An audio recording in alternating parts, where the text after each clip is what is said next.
I guess I have been hiding under a rock because I have never heard of fried deviled eggs. I mean, crunchy deviled eggs.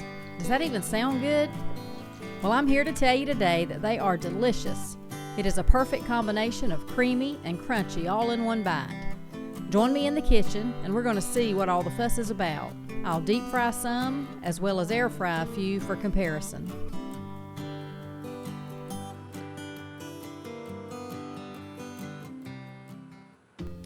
I'm going to start out by hard boiling 6 eggs. Now I have a video that I'll link in the description for easy peel eggs. So we're not going to spend a lot of time on it here. Once eggs are prepped, slice in half lengthways and place all your yolks in a bowl. I'm going to go ahead and smash these up and make my deviled egg filling. I'll put a link in the video also for classic deviled eggs. Today I'm just using salt, pepper, mayonnaise, chives, and a little bit of sweet pickle relish, just because I prefer that. That's my favorite deviled egg combination.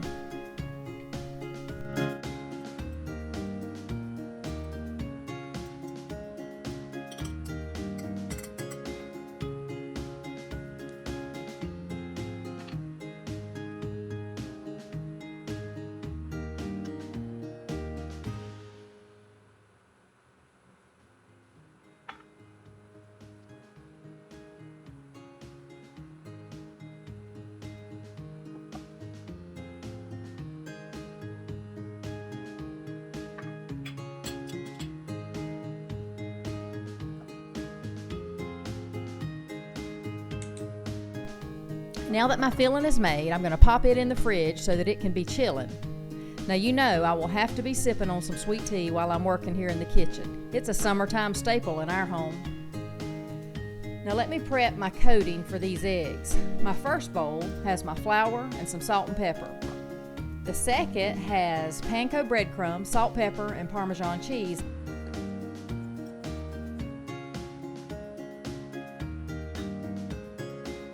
And lastly, the third bowl has 2 beaten eggs. I just make me a little mini assembly line and I'm ready to start coating these. The prep takes a little bit of time, but once you start cooking your eggs, it goes really quickly. I take my egg halves and roll them in the flour mixture. Then I take them from the flour mixture to the egg mixture. Now this part's a little tricky. It's almost like the eggs and the flour repel each other. But keep on rolling and you will eventually get them covered.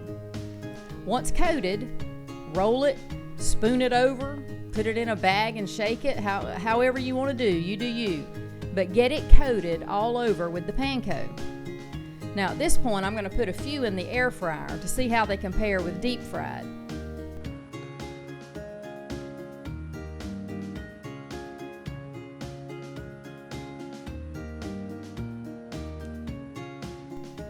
Once I had them battered, I spritzed them with oil and I laid them on the oval side down and baked them at 390 for 5 minutes in my air fryer. Now I just have a Cosori basket style air fryer.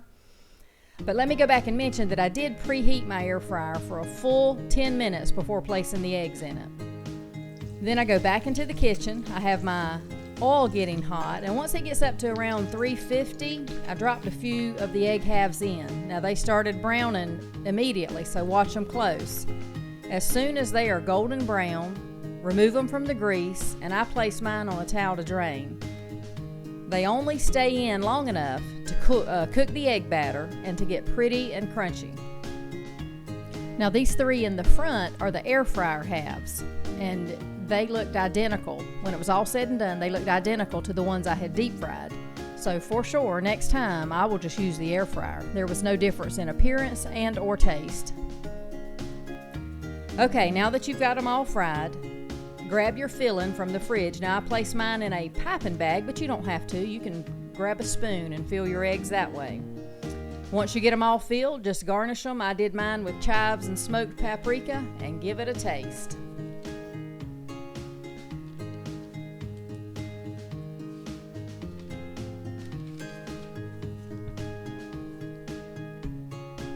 Now I will say, this is a new experience for me. Crunchy deviled eggs, but I loved it.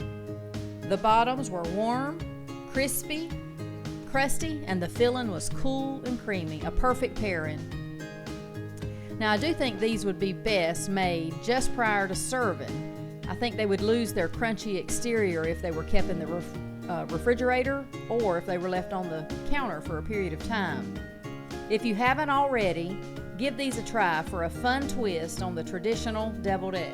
If you enjoyed this recipe, remember to do all the things. Press subscribe, like, and click the bell notification. And don't forget to leave me a comment letting me know your experience with this recipe, or feel free to just ask questions.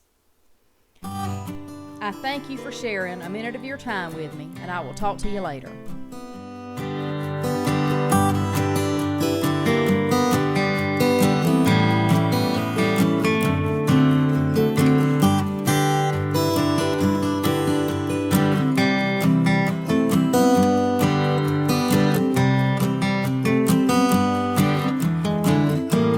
Good morning, friends. Today is National Chocolate Chip Cookie Day, so I am sharing my favorite recipe.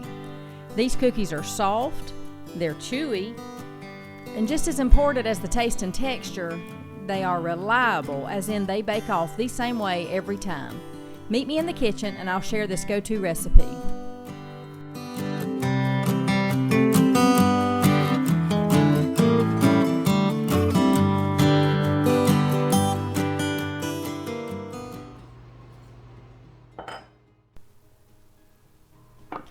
I'm going to start out with 2 cups of all-purpose flour, and to that I'm going to add a half teaspoon of baking soda and a half teaspoon of salt. And then I'll grab a whisk and mix that together well.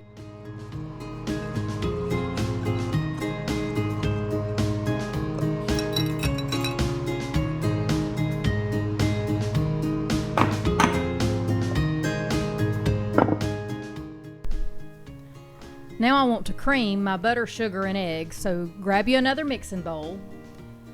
To that I'm going to add 3/4 cups of salted butter, melted and slightly cooled. That's a stick and a half. 1 cup of packed brown sugar, 1/2 cup of white sugar, 1 egg, and 1 egg yolk.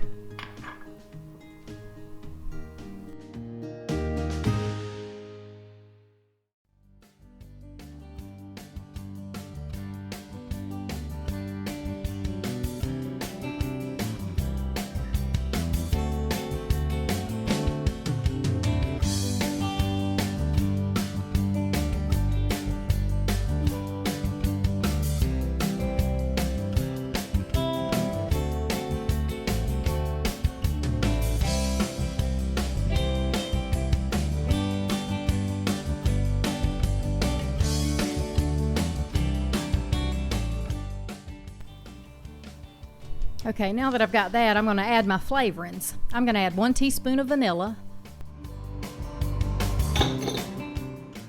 and 2 teaspoons of cream bouquet. Now, if you do not have cream bouquet, you can use 3 teaspoons or 1 tablespoon of just vanilla, and it's still delicious. I like to add just a splash of roasted pecan oil. Now, this takes this cookie to the next level. It really amps up the pecan or the nut flavor.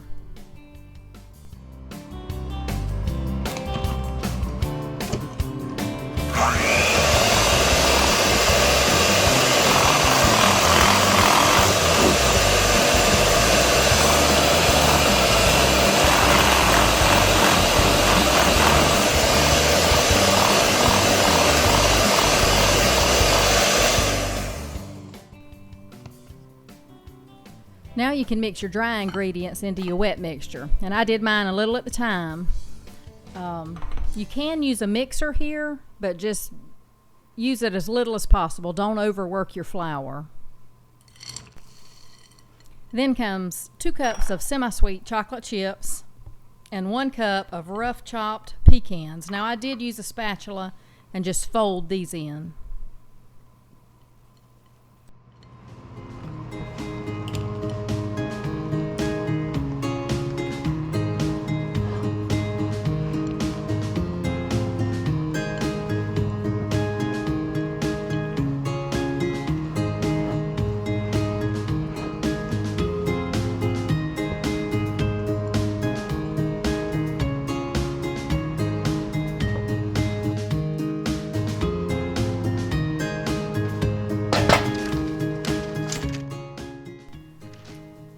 Now I scooped them out on my parchment-lined baking sheet, popped them in the oven at 325, and baked them for 13 minutes.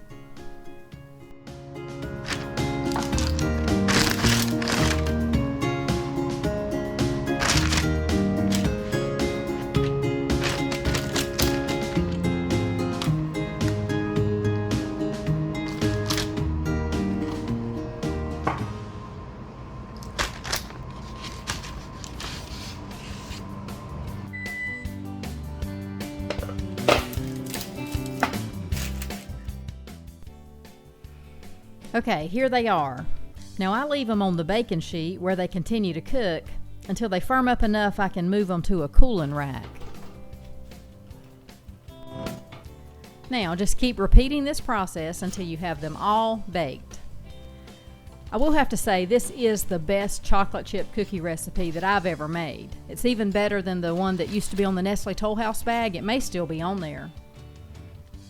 But not only is it a good tasting recipe, it's a consistent recipe. I get the same result every time I make these cookies, and I can't say that about all cookie recipes.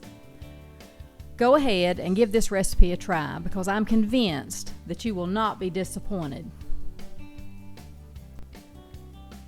If you enjoyed this recipe and would be interested in more simple, seasonal, and southern recipes, be sure to do all the things. Like press like on this video and share it with your friends. Leave me a comment because I truly would love to hear from you. And lastly, click subscribe and that little bell notification so that you don't miss a video. I thank you for watching, and I thank you for spending just a moment of your day with me. You can find this recipe and lots more cooking motivation on my website, which is www.theoldtobaccopatch.com. That's old with an E. I'll put a link in the description of this video. I hope y'all have a great chocolate chip cookie day, and I'll talk to you later.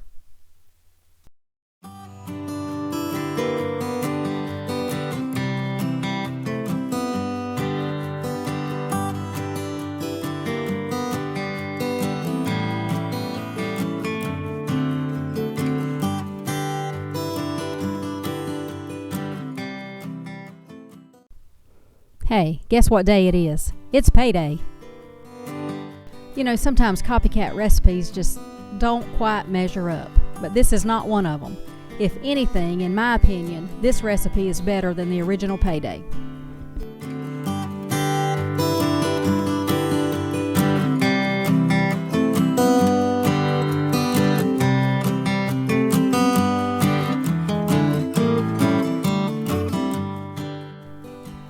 I'm in the kitchen today to make one of my favorite candy bars. It's sweet, it's salty, it's chewy, it's just chock full of summertime goodness. It's an excellent snack in the morning times when you've been outside working in the hot scorching sun. Grab you an ice cold Coke from the cooler and you're set. Watch just how quickly these come together.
Have you ever heard of a dishpan cookie? Have you ever made them? Do you wonder why they're called dishpan cookies? Well, I have a couple of theories. Number one, it makes so much batter that you have to have a dishpan to mix it all up. And number two, if you bake all these cookies, you will have a pan full. So come on into the kitchen with me and let's make them.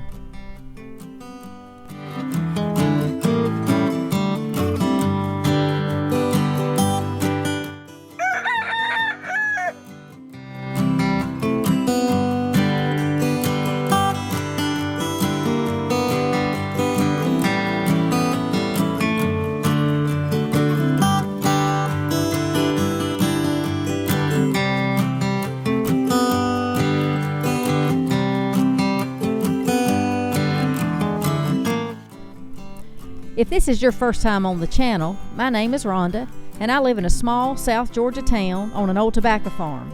And I welcome you into my kitchen today. We are in the middle of a hot, humid summer, and it is a welcome relief to be inside today. I wanted to make cookies, and I wanted to make a large batch so that I could share them with my family. So I decided on dishpan cookies because I had all the ingredients on hand or in the pantry, and this recipe will make 10 dozen 2-inch cookies. I make mine much larger, so I usually get about 60 cookies out of this recipe. You may want to consider cutting this recipe in half if you don't want to deal with that many cookies, but I will say this: they travel really well, they freeze well, both the baked cookie and or the dough, and also they stay fresh longer than most cookies. Now, as you can see here, I've already mixed in 2 cups of brown sugar. You can use light brown or dark, your preference. 2 cups of white sugar, 2 teaspoons of vanilla, 2 cups of vegetable oil, and 4 eggs. And I'm going to take my hand mixer, and get that all incorporated.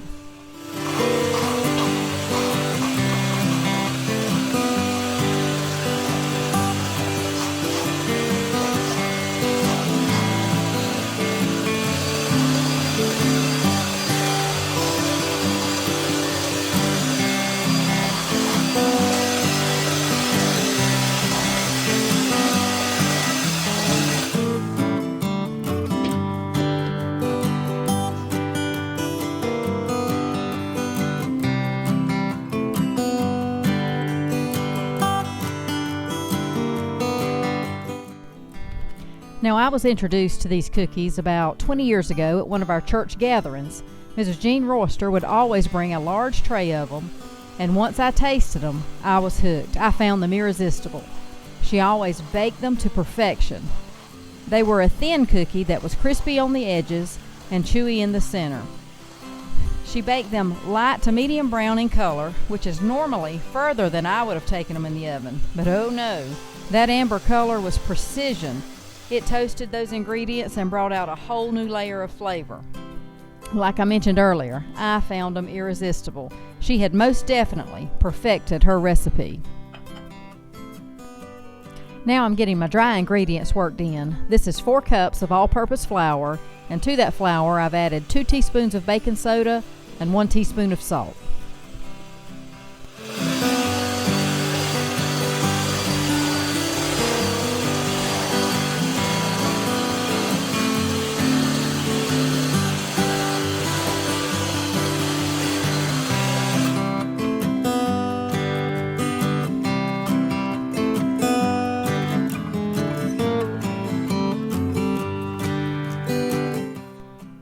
As you can see, this is a pretty stiff dough to work with.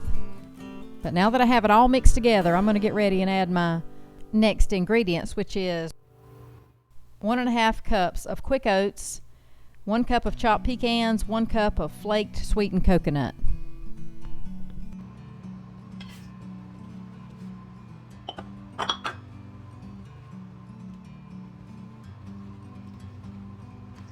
Like a bird on a tree, I'm just sitting here. I got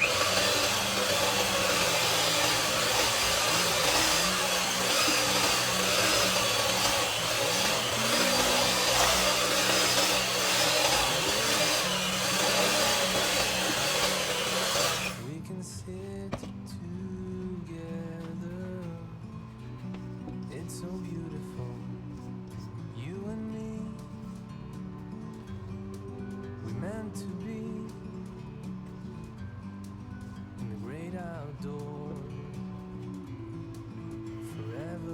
And lastly comes the cereal, 4 cups of it.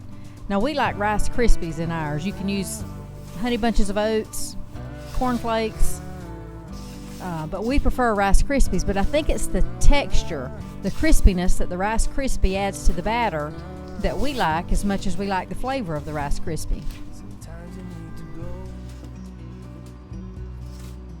Take a step back to see the truth around you. From a distance you can tell.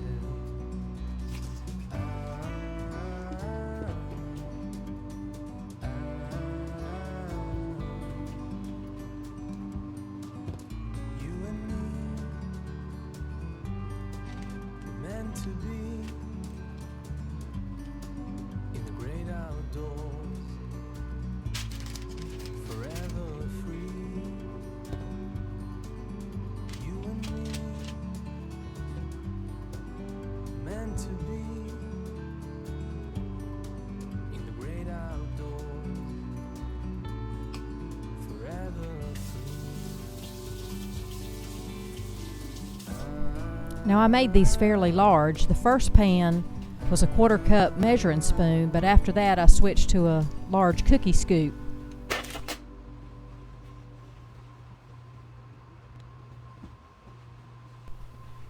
I think I counted 60 cookies. Can you imagine if I had used a small scoop or made small cookies? That's why I suggest making half recipe until you know if you like them. But we do, and since it takes the same amount of time and effort, I make the whole recipe and then I either share it or freeze them. I'm just sitting here. I got time. Now, if you want a delicious, old-fashioned tasting recipe, give this one a try. They are excellent for after-school snacks, breakfast on the run, sharing with the neighbors, friends, teachers. I've even given them as Christmas favors before. They are sure to please. Thank you so much for spending a few minutes with me in the kitchen today. If you want to see more of what I'm cooking, you can follow me on Instagram and Facebook at The Old Tobacco Patch. I will also put links in the description below. Be sure to like, comment, subscribe, and share. And as always, if you're watching on YouTube, click the bell button. Talk to y'all later.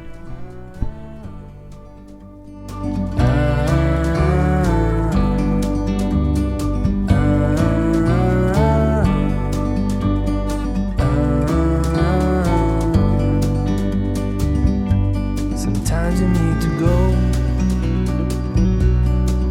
and take a step back to see the truth around. Today in the kitchen, I am making an old-fashioned southern side dish called cornbread salad. I heard my mom talking about it one day to some of her aunts at a family reunion, and I have to admit, it sounds like a very odd dish. But after one taste, I understood what all the talk was about. If you want to learn to make this dish, then come on in the kitchen with me and we'll get started.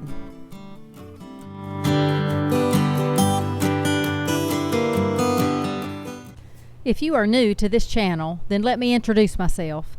My name is Rhonda, and I am just a Southern girl who enjoys Southern cooking. I grew up on a South Georgia tobacco farm, and my mom and I did lots of cooking on a daily basis. We had lots of hungry teenagers to feed 5 days a week.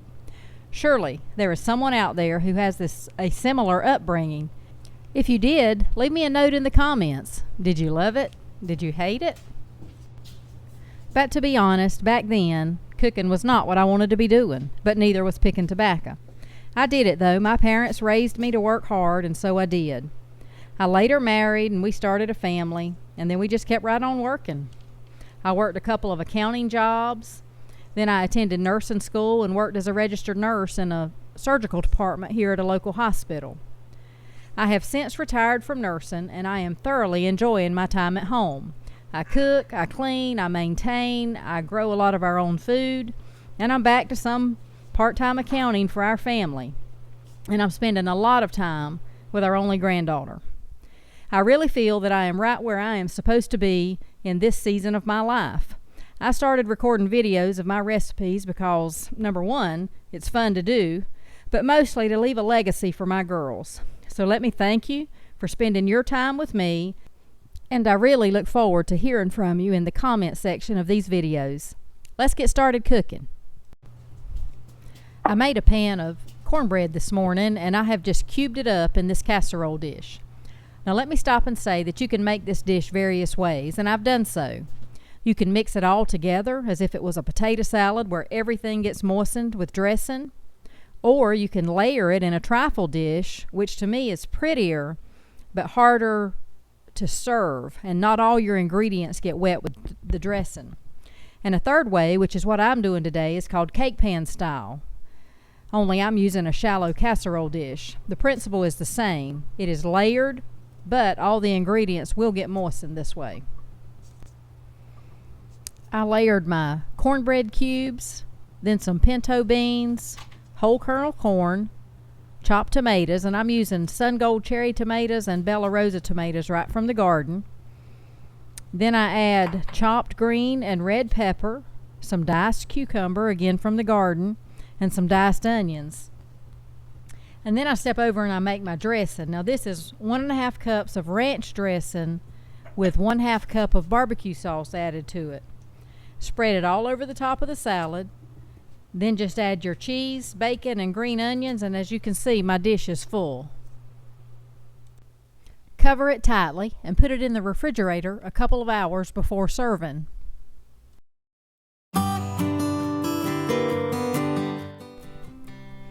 Old family recipes of cornbread salad differ slightly, but the use of salad dressing versus mayonnaise is the main point of contention. It usually depends on what you grew up eating, but I've tried both, and it's just a matter of personal preference. Either will moisten the salad. Anyway, I hope you enjoy this recipe as much as I do, and if you haven't already, give it a try, and I will talk to y'all in the next video.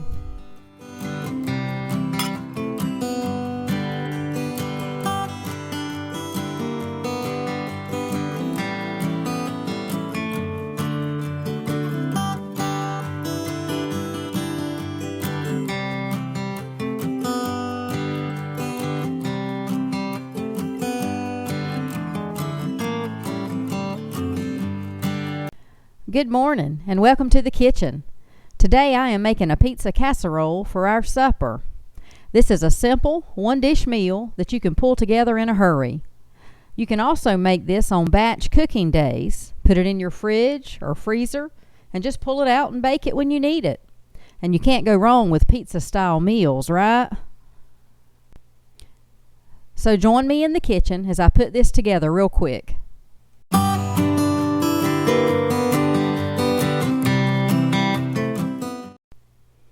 Let's start by boiling 1 pound of pasta. Now you can use the pasta of your choice. I just happen to have elbows on hand today, so that's what I'm using. Now, while I wait on my pasta to boil, I'm going to start browning the ground beef. I'm going to add a little olive oil to my skillet, then add some diced onions and green peppers. Now my onions I took out of the freezer. I grew a lot of onions over the winter months this year. To preserve them here in the South, I have to dice them up and put them in the freezer. So these are a little bit frozen still, and they still have some ice crystals on them, but don't worry about that. That'll go away. Once my onions and peppers are tender, I add my ground beef. Now today I'm using straight ground beef, so I'm going to add a little Italian seasoning to the mix. But another great idea would be to use Italian sausage or a combination of sausage and beef. Now once my ground beef is done, I leave it just a little bit longer because my husband always wants his ground beef browned. I usually compromise with him and brown it just a little bit. Yeah. See, we're starting to get some brown bits now. And I usually meet in the middle with him on this browning. I brown it a little bit for him, but I don't want it so brown that it removes all the flavor. See if I can get something to show you.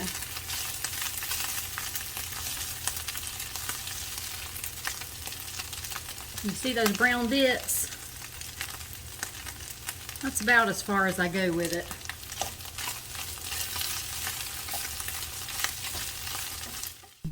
Once it's to our liking, I add a jar of marinara sauce, your choice of brand here. And because I love them, I add sliced black olives.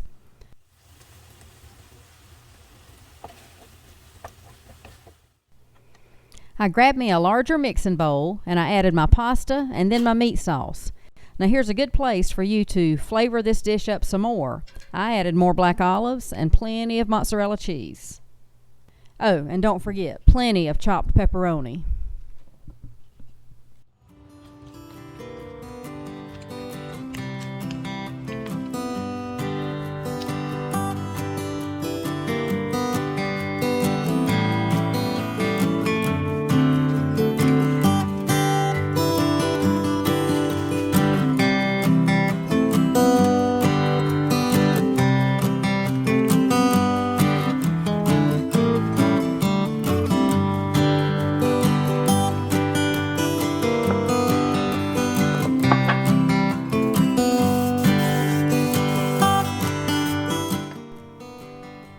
Now that it's all combined, I poured it into a sprayed casserole dish.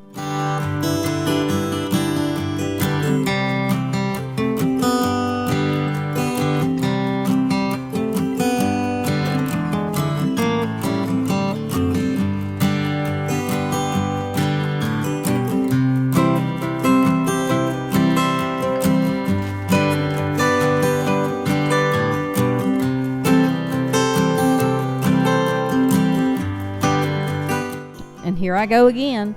More olives, more pepperoni, more mozzarella cheese.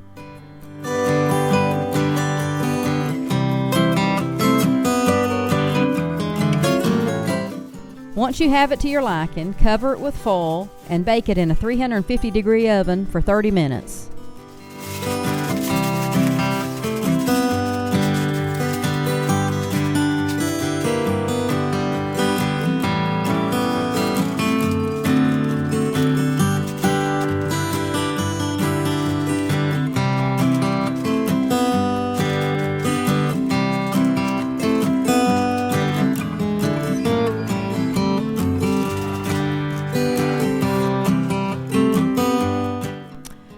When the time was up, I removed it from the oven. I took my foil off and realized I had a couple of more ingredients that I could put on there. Mushrooms and green onions. Now, I somehow didn't get footage of that, but I chopped them up and added them to the top and sprinkled a little more mozzarella cheese on it and put it back in the oven for 5 more minutes. And here it is. It's so cheesy and olivey. Is that a word? And the house smells wonderful. And I'm going to say it again. This is a great meal prepping dish. And aren't we all looking to save time during the week? I know I am. I let it rest on the counter for a few minutes, and then I came back and tasted it. It was delicious, as I knew it would be, and I am sure my husband will enjoy a dish for supper. Now, if you like pizza-style dishes, this is definitely worth a try. Now, I've got to get back to my garden duties. I have squash, tomatoes, and cucumbers coming in, and they all have to be processed. And in just a few days, I think we're going to have corn that's ready. So it is busy here. Are you a gardener? If so, leave me a comment and tell me what area you're in and what you're harvesting right now. And I will talk to y'all in the next video.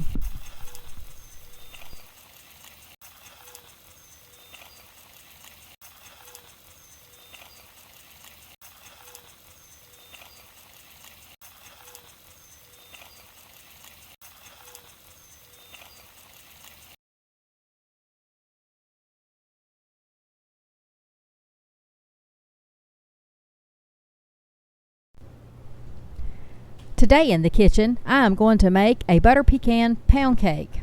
I have heard of this cake before, and it sounds delicious, but I've never made it. But I am today. Come with me, and we'll try this recipe out together.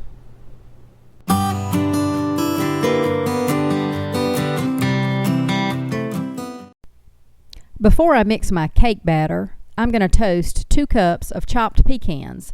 And I just put a little bit of butter in my skillet and put my pecans in and toasted them over high heat, but watch them close, they will scorch.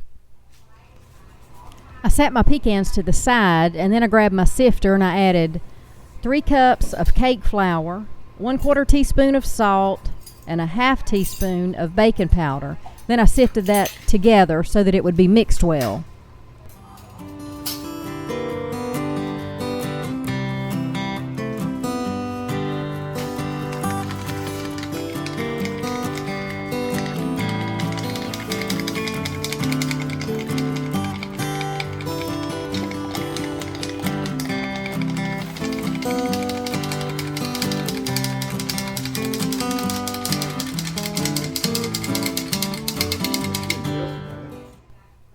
I will list the ingredients in the description of this video, but here's what I used. 1 teaspoon of cream bouquet. Now this is new to me and I'm excited to try it. It says it replaces the vanilla in your recipe. Of course, I kept my vanilla in as well. And also it gives your cake a, quote, bakery flavor. So like I said, I'm excited to try this. We'll know in a bit how it turns out. 1 tablespoon of vanilla, 1 cup of butter pecan creamer, 1 cup of brown sugar, 2 cups of white sugar, 5 eggs, 1.5 droppers of pecan oil, and 3 sticks of butter. I set my dry ingredients and my pecans to the side, and then I added my 3 sticks of room temperature butter to the mixer.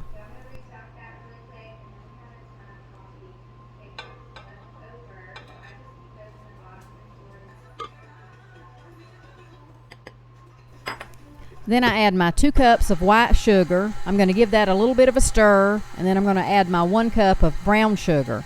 Then I'll turn my speed up and let it start creaming together. Now that my mixture is creamed, I'll start adding my room temperature eggs one at a time. Now I'll skip through all of this so you don't have to watch it, but just beat well after each addition.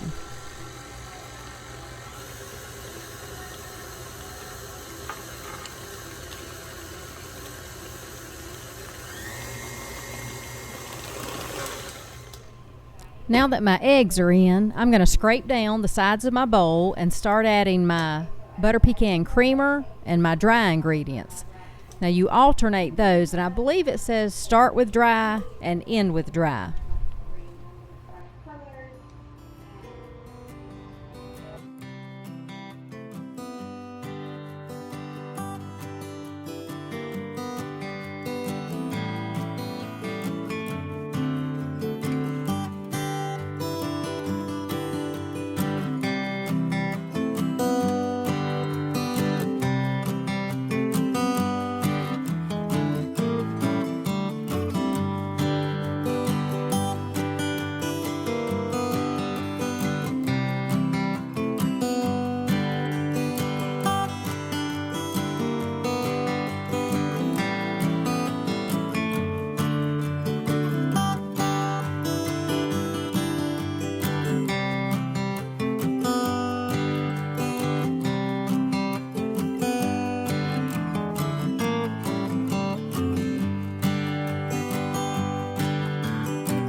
Okay, so I'm going to clean off my beater, scrape down my bowl one more time, and kind of tidy up my work area. And then I'm going to fold my toasted pecans into my batter.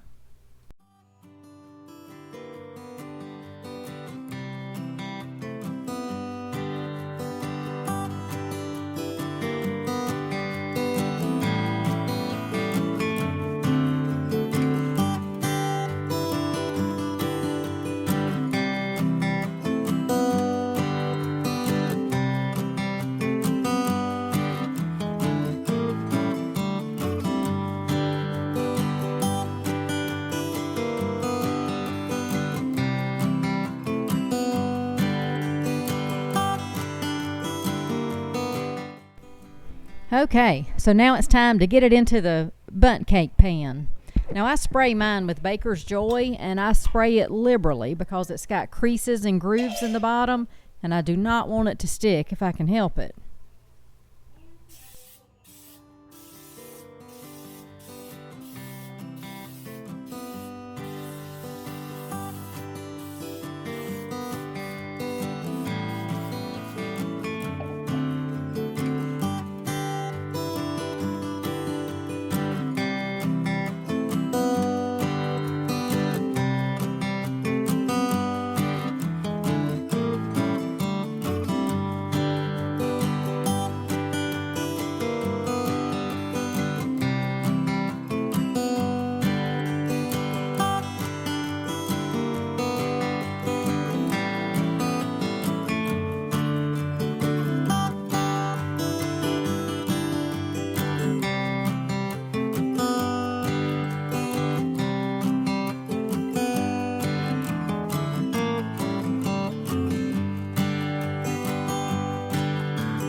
Okay, here it is after an hour and 10 minutes in my oven.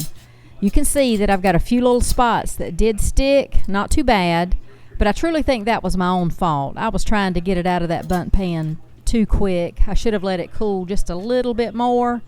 I did go ahead and make me a glaze of powdered sugar. I think it was 2 cups powdered sugar, a tablespoon of oil, a splash of vanilla, and some boiling water.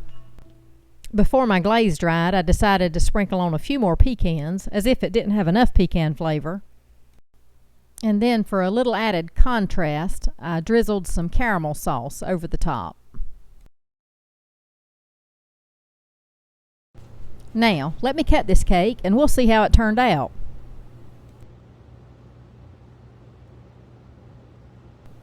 I can see right away that it's got a firm cut, and that's probably to the sheer number of pecans that's in this mixture.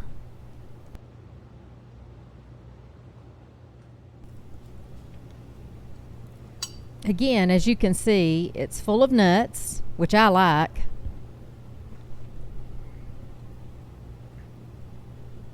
The texture feels pretty good, not too dry. Now for the taste.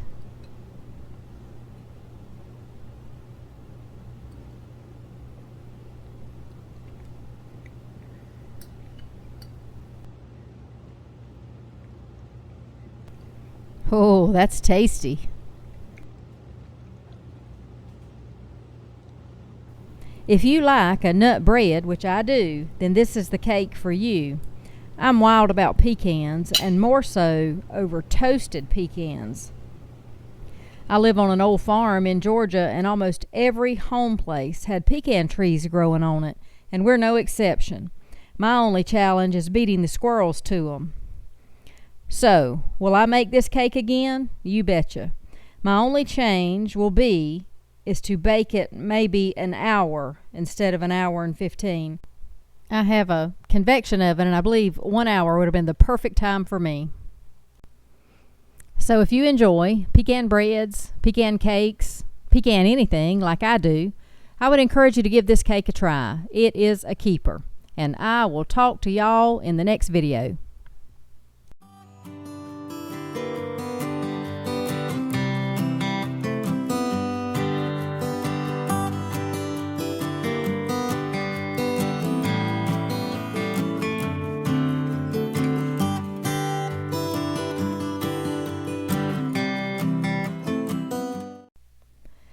Today at the Old Tobacco Patch, I am making classic Southern-style potato salad.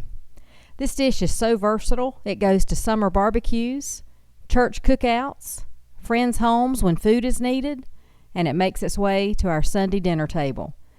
It is simple yet flavorful. Come with me as I pick out some freshly dug potatoes, and we'll make it.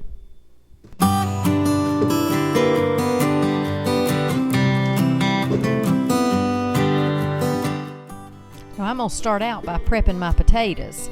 Today I'm using red potatoes. Red Pontiac, I believe, was the variety. And you know why? You saw that 5-gallon bucket sitting in the back of my buggy. I got a little more than a 5-gallon bucket off of one 25-foot row, and what a blessing that was. Now, to be a good steward of those blessings, I try to cook some every other day. We like to just take the small ones, brush them, get all the dirt off, and brush some of the red skin off, and then just boil them till they're tender. Serve them with a little bit of butter. They are delicious. Potatoes and onions are the first things we harvest in the spring. We planted onions the 1st of November, and we've done harvested them. And we planted these potatoes on Valentine's Day, and now we've just harvested them. It's just a sign of spring. But I'll gift some of these. I may try to can a few, but my goal is for none of them to go to waste.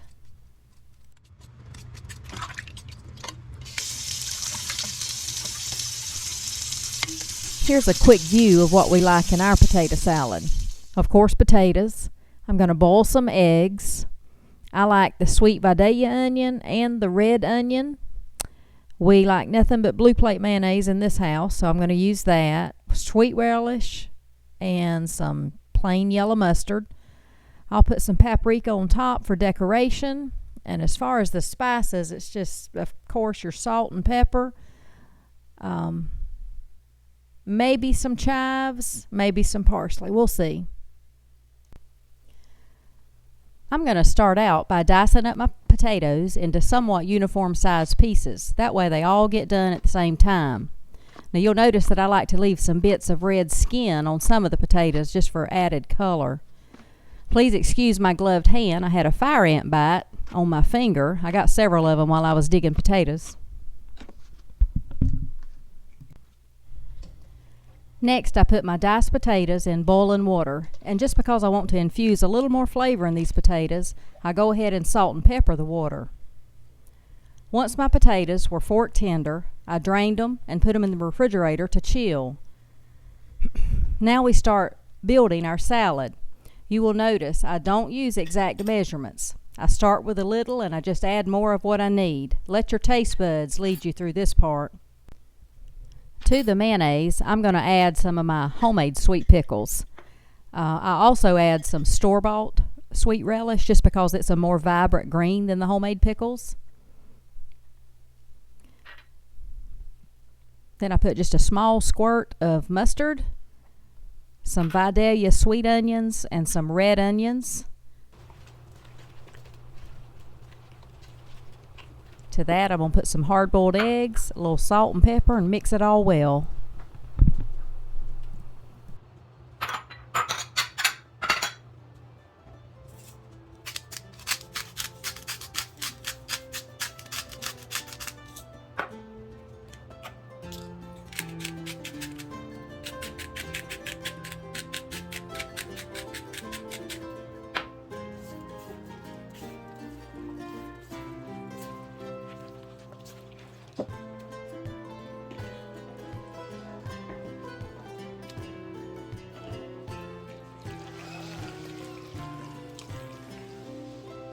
Hey, Hood. What you doing? Nothing. Oh, where'd you get that?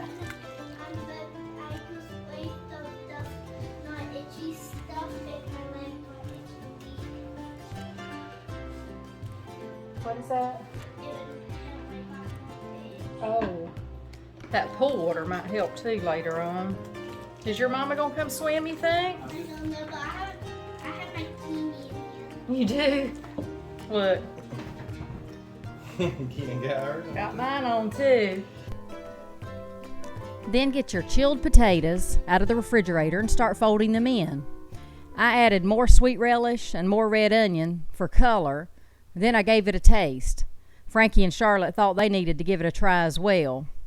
All agreed that it tasted just right. The only thing that will change is that by tomorrow, these onions will really flavor this dish. And that's it. Really simple, really flavorful, just an easy dish to make in the summertime. Now, if we only had some barbecue or burgers or grilled ribs, but hey, you know what? I do have some fried chicken, so we're going to sit down and enjoy this chicken and potato salad lunch. I hope everyone is having a great spring and your gardens are beginning to come in. Talk to you in the next video.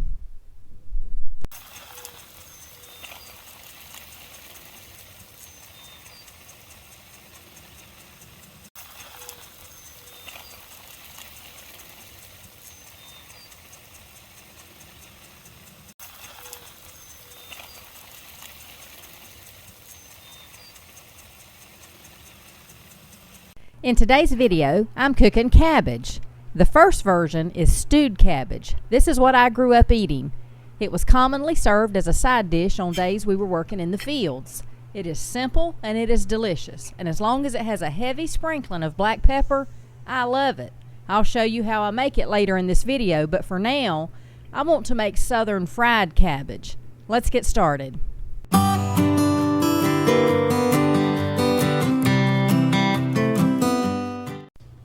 Now this second version, we really get to flavor up the cabbage. It is loaded with meat, veggies, and seasonings, and it really takes it over the top. Now it's not quite as healthy as stewed cabbage, but it's more of a main dish now instead of a side dish. Let's get our base flavors started.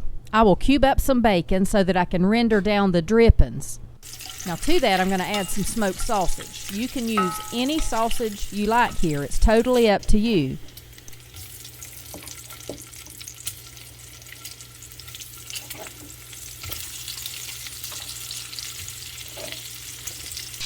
Once your meat's cooked, I take it out and then I slice up some bell pepper and onion, and I cook them until they're tender.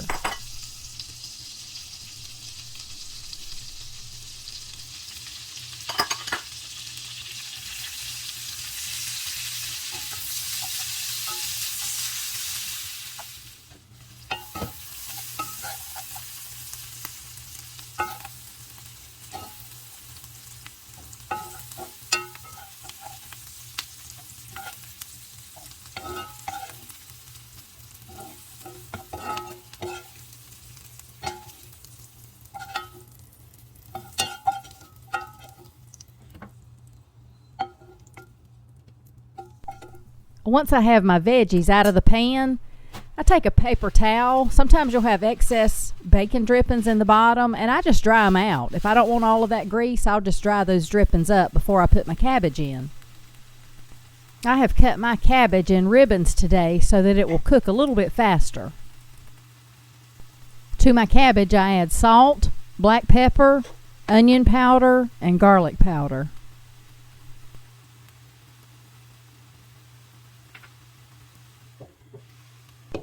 Once my cabbage cooked down just a little bit and made a little moisture or water in the bottom of the pan, I crumbled up a chicken bouillon cube on the top. Now we are really loading it up with flavor now.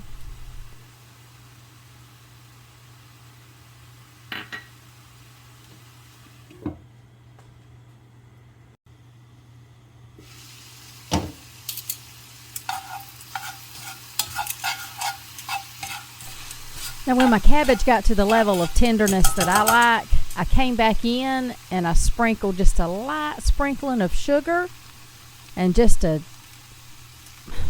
maybe a tablespoon of vinegar.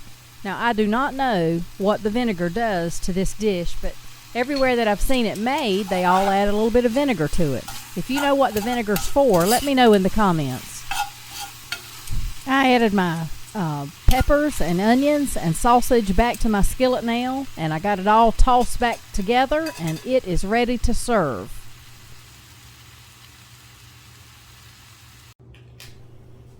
Now remember from earlier in the video, I told you I'd get back to you and show you how I made stewed cabbage. Now you're going to start out by taking a medium head of cabbage and just rough chopping it.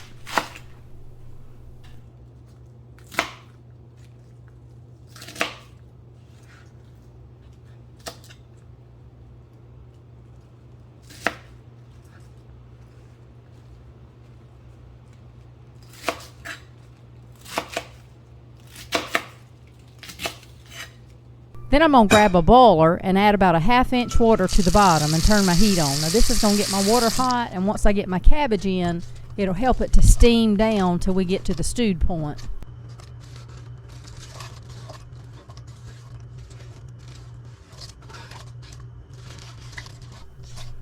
Now just add in your seasonings of choice. For me, I like to salt it, and then I put plenty of black pepper. Then usually I'll put a lid on my boiler and turn it on medium heat and just let it cook down slow. And this is what mine looked like once it got tender. Now here are both of the versions. I'm going to start out by tasting the stewed cabbage, but I know what that tastes like. That takes me right back to my childhood. All that black pepper, oh, it's so good. But this is the one I really want to try because I've never made cabbage this way.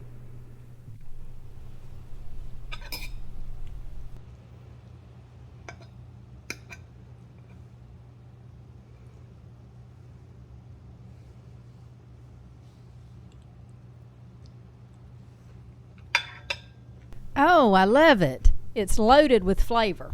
I mean, how can you go wrong when you start with bacon drippings and sausage? The cabbage is cooked perfectly, to my taste anyway. It still has a bit of texture to it. And also, I do not notice the vinegar that we put in. I wonder what the purpose of that is. Okay, I would definitely recommend this dish to a friend. It is worth the extra effort to add meat and veggies. I hope you all enjoyed this video and continue to follow along with me in the kitchen at the Old Tobacco Patch. Talk to you later.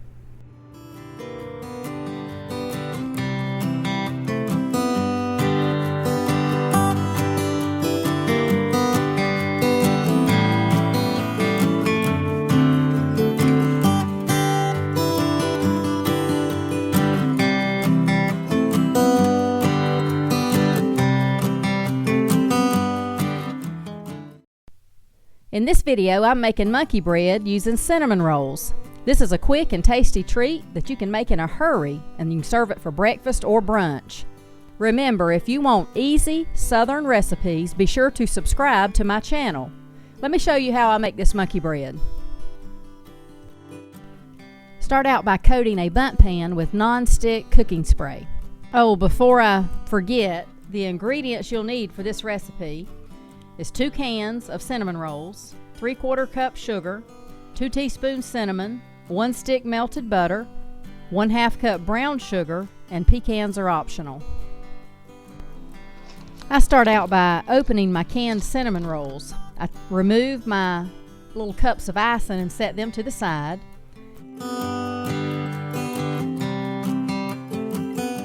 Then I stack up my cinnamon rolls so that I can cut them into quarters.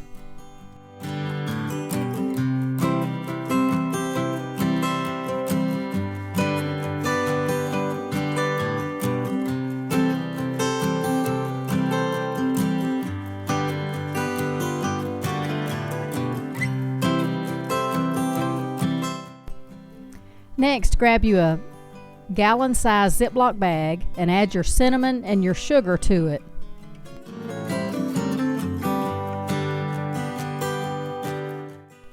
Once you have that mixed together well, you'll start dropping your quarter-size pieces of the roll into the cinnamon sugar mixture. Now, I don't put them all in there at one time. I find that they get better coated or more evenly coated if I do them in small batches. Now just take the coated pieces out of your bag and spread them in the bottom of your bundt pan. Just repeat this process until you've used all your dough.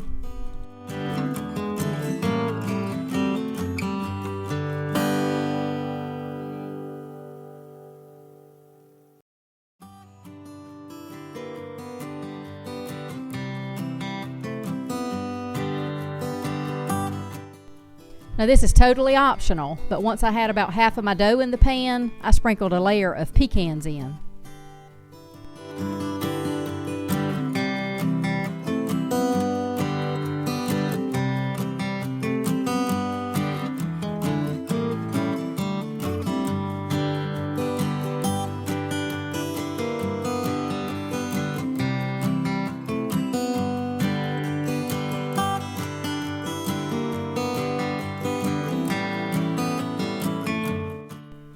Now that it's all in the pan, I took some of the cinnamon sugar mixture that I had left over and I sprinkled it lightly over the top. I was going to throw it away anyway, and then I put one more layer of pecans on top, and then it was ready for the next step.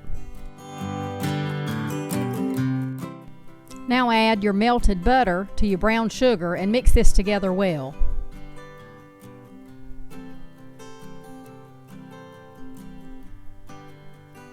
Once you get it mixed, you're going to pour it all over the top of your rolls. Then pop it in a preheated 400-degree oven for, I think I baked mine 30 minutes. You can see that it gets nice and brown and bubbly on top. Now I let it sit on the bar for about 10 minutes to cool before I invert it onto a plate, but don't let it set any longer than that. It will get hard and will not want to come out of that pan. And here it is, a rustic, ooey-gooey, caramelized ring of deliciousness. Now I will say, this is best served warm from the oven.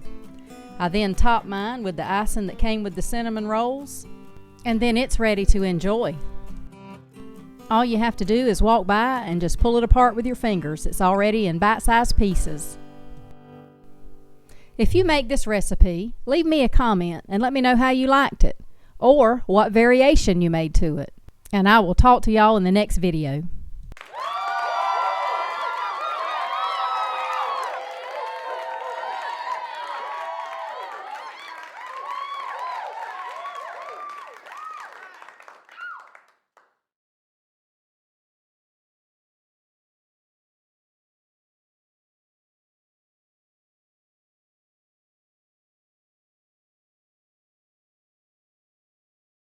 In this video, I'm going to show you how to make Southern-style deviled eggs.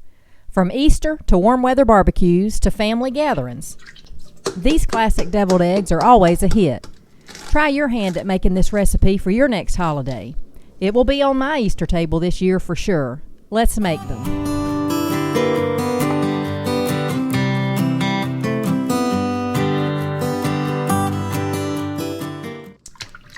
Start out with some hard-boiled eggs. I have a video on easy peel eggs that you can go back and watch if you have any trouble. I will link it in the description below.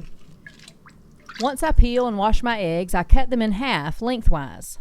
I then empty my yellows or my yolks in a bowl and put the whites on a serving dish. Once I have all my yolks in a bowl, I mash them with a fork until they are in crumbles. Then I add my salt and pepper, pickle relish, mustard, mayonnaise.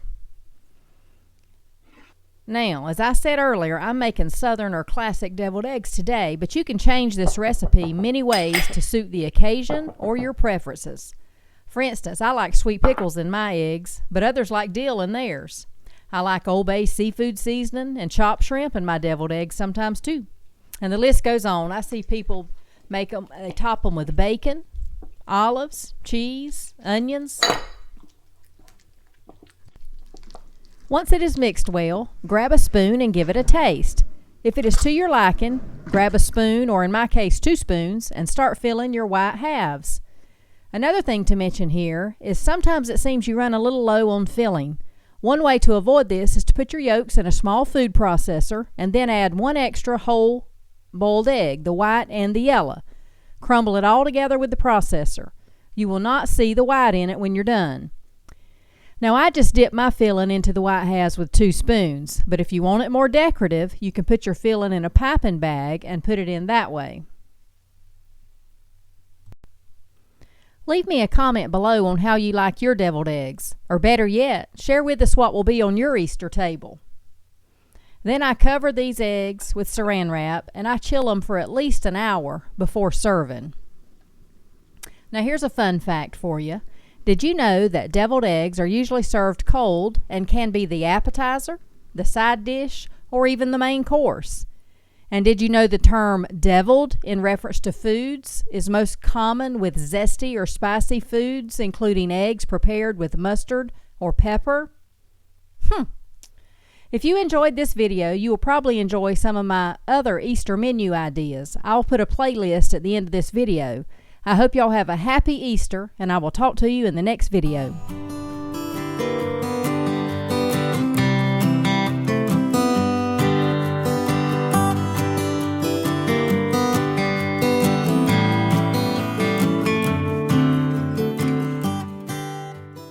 In this video, I'm going to show you how to make a Southern staple, classic sweet tea, the house wine of the South, or so says Truvy on Steel Magnolias. This recipe has a secret ingredient, and it will make it the clearest and the smoothest glass of tea you have ever tasted, and it will only take you minutes to prepare. Let's make it.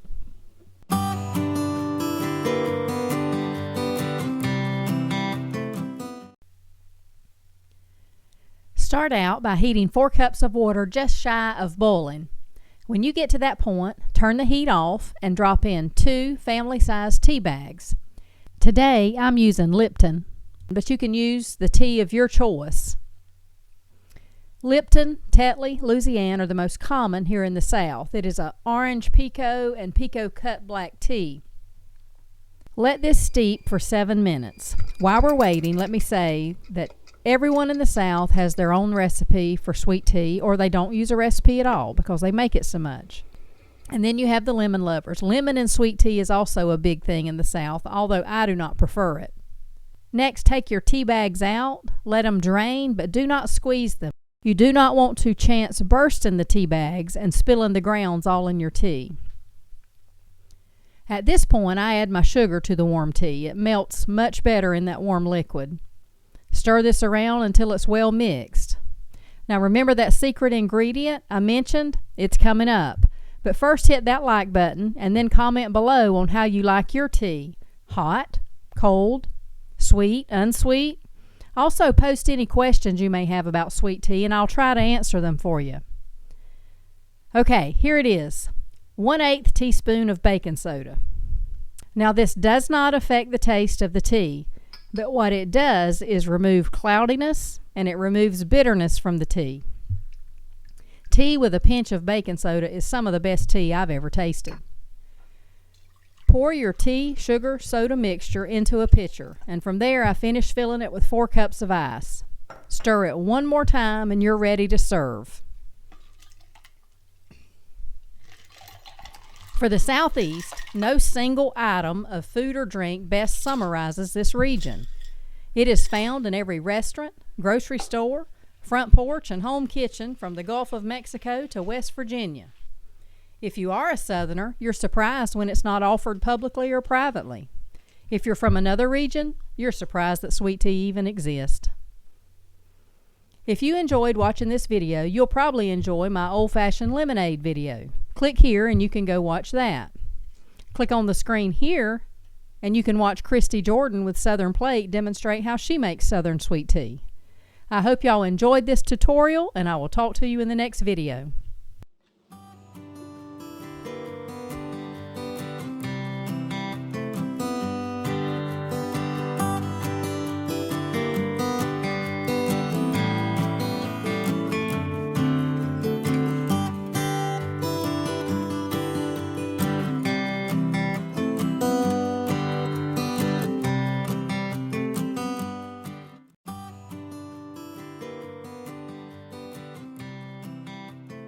Welcome, and come on into the kitchen. I have been thinking about Easter coming up and some changes that I could make to my menu. Now we're a small family, so I thought these Cornish hens would be just the ticket. Let me show you how I make them. Go ahead and set your oven on 375 so it can be preheating. Then take your birds to the sink and give them a good wash. Sometimes you'll find feathers or bits or pieces that need to be trimmed off as well. And then you'll want to dry your bird thoroughly. Now I roughly cut and chop some carrots, onions, and celery to make a bed in my baking dish to place my birds on. I want to infuse these flavors in my birds as they cook. I also ran out to the greenhouse and grabbed me a couple of stalks of rosemary just to add to my aromatics. Now you can use sage, oregano, or whatever herb you like. Now let's grab a bowl and mix up a seasoning blend. I use salt, pepper, garlic powder, onion powder, smoked paprika, and some dried parsley. Now I'm going to drizzle my birds with olive oil, and I do this for 2 reasons. Number 1, it'll give my seasonings something to adhere to, and number 2, it'll make the skin crisp up better on the birds. Now that I have my birds seasoned inside and out, the last thing I like to do is put a pat of butter up under the skin on the breast side. This makes them taste so much better. Now, after 55 minutes in the oven at 375, this is what they look like. Now, keep in mind, every oven is different. If they start to get too dark on you, you can tint them with foil. And also, I use my meat thermometer, and I kept checking the thigh area and then down in the breast till I reached 165. I did not want to overcook these birds. Now, there's really no pretty way to eat these birds. You just have to get a fork and a knife and just start cutting into it. But I wanted to show you all this. Look how tender and how juicy this is. Watch.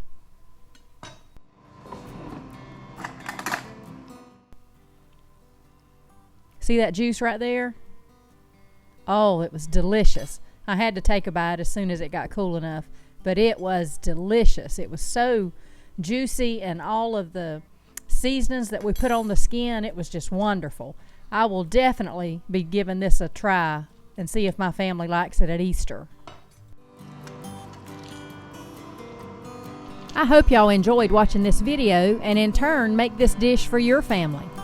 If you do, leave me a comment and let me know how your family liked it. If you enjoy simple Southern cooking, be sure to like and subscribe, and then check out my other videos. Talk to y'all later.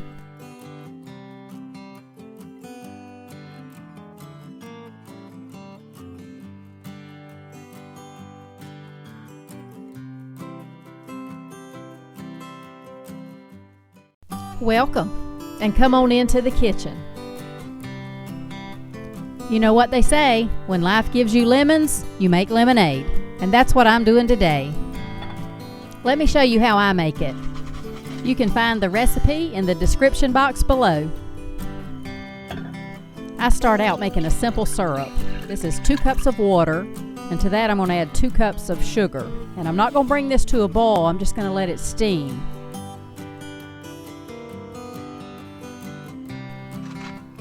I'm also going to zest a couple of my lemons and then put that zest in my simple syrup over on the stove. I want this zest to infuse into my syrup and give it a tinge of a yellow color. Now I want to roll my lemons on a hard surface to soften them up. It's best if you start with some ripe lemons, but you can just roll them on a hard surface with good firm pressure and get them good and soft, and this will make them easier to juice. Then just start squeezing all the juice out of your lemons. Now I needed a glass juicer that I could put this larger lemon on, and I didn't have it handy today, but this works. Keep on juicing until you get 2 cups of lemon juice. And then I'm going to hold my strainer over the pitcher so that I don't get any pulp or seeds in. Put your 2 cups of lemon juice in. This is going to be bold. And then add your simple syrup and your zest. And you notice I left the strainer there to catch that zest. Now, get you a mason jar, fill it up with crushed ice, and you are ready to go. Now, at this point, you have lemonade concentrate. So just taste it, and if you want to add water to make it a little weaker or less bold, now's the time to do that. I like it just like this, and my friend over at Kel's Kitchen, if you haven't seen her, go check her out. She would call this lemonade loaded. I hope you enjoyed this video, and I hope you'll make this refreshing drink for your family. If you do, leave me a comment and let me know how your family liked it. If you enjoy simple Southern cooking, be sure to like and subscribe, and then check out my other videos. Talk to y'all later.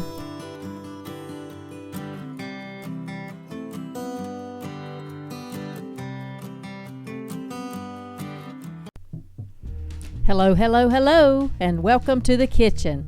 Today I'm making a Southern staple, baked macaroni and cheese. Now, mac and cheese was present at every holiday, every church supper, every reunion, every gathering that I can remember going to as a child. It was probably my very favorite dish. I remember Granny Davis would make it for me almost every time I stayed with her. Sweet, sweet memories. And I'm sure if my mom would have allowed it, I would have had it every meal. Let me show you how I make it. Go ahead and set your oven to 350 so it can be preheating. And then we're going to boil our pasta. So grab a pot you're going to add, for this recipe, you're going to add 4 quarts of salted water. Bring that to a rapid boil. Then you're going to add 3 cups of elbow macaroni and stir it just a bit to keep it from sticking or clumping together. Once it's returned to a boil, set a timer for 7 minutes. You want to cook it a little less than al dente. I checked mine at 7 minutes and it was perfect. It was still firm, but it was not hard. Remember, we're going to be baking it in the oven. Now that your pasta is ready, take it to the sink and let it drain. Now while your pasta is draining, let's make the cheese filling. Go ahead and grab a large bowl. And I'm going to start out with 1.5 cups of milk and 1/2 cup heavy cream. Now next comes my cheeses of choice, and that is pepper jack, sharp cheddar cheese, Velveeta, and a Colby Monterey Jack blend.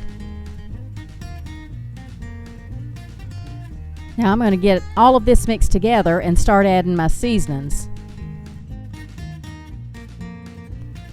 Now I start out with plenty of black pepper. You cannot get enough black pepper in this dish to suit me. Then I move on to a little garlic powder and onion powder, and lastly some smoked paprika. Now you notice I did not add any salt yet because of the milk of the cheese. I'm going to taste it here in just a minute.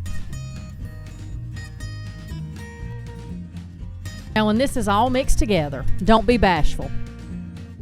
Grab a spoon and give it a taste. If it's bland, go ahead and add more seasoning. You'll see mine needed a touch of salt. This step of the recipe cannot be bland. It has to have flavor. So do not undersalt it. Remember, you're still going to have to add pasta. Once you have your sauce flavorful, add your pasta and mix it up well.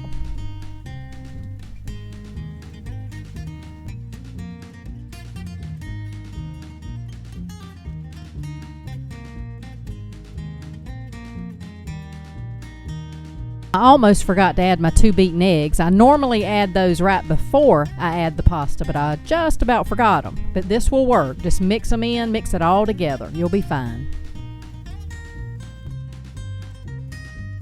Now, grab your favorite casserole dish and butter it generously, because you are ready to pour all that cheesy goodness into the pan.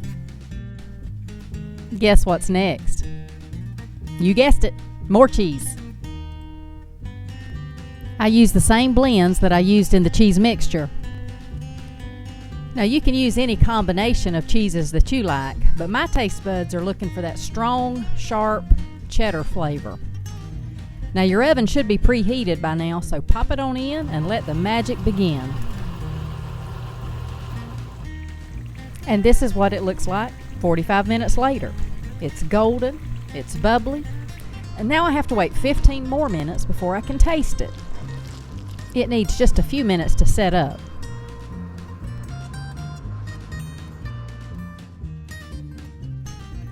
Okay, I tasted it and it was so good. I hope y'all enjoyed watching this video, and I hope you try this recipe. If you do, leave me a comment. Let me know how your family liked it. And remember, if you enjoy simple Southern cooking, be sure to like and subscribe, and then check out my other videos. Talk to y'all later.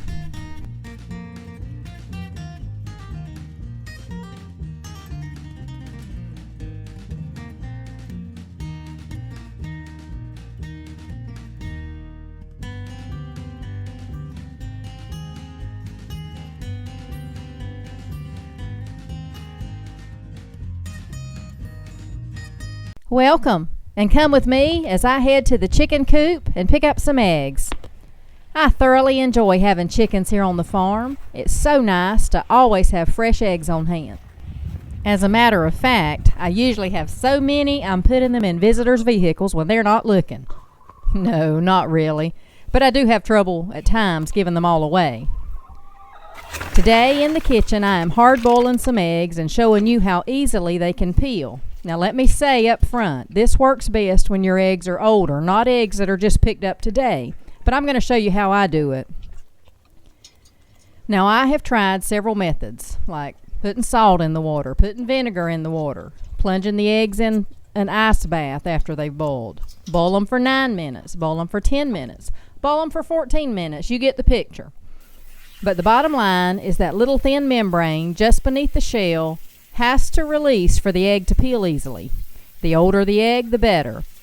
When I'm using fresh eggs, I just boil a few more than I actually need because inevitably one or two will not peel. But I normally have very good success with this method. I start out by adding enough water to a boiler to cover the eggs. Then I bring this up to a full rolling boil. Then I use a slotted spoon or some other utensil to gently lower my eggs into the water.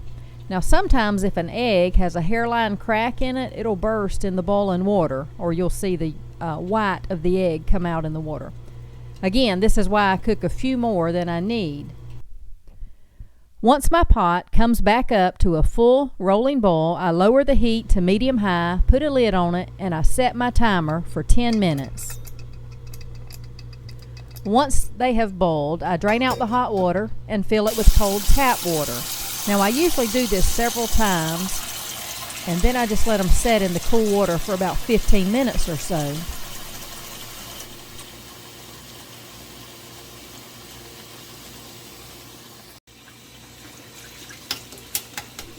Now that I'm ready to peel, I gently tap my egg on the side of the sink a few times just to get it started. I like to roll it in my hands or either roll it on the side of the sink, and you will feel the whole eggshell just crack under your fingers. Then I put it under the running water and I start to peel.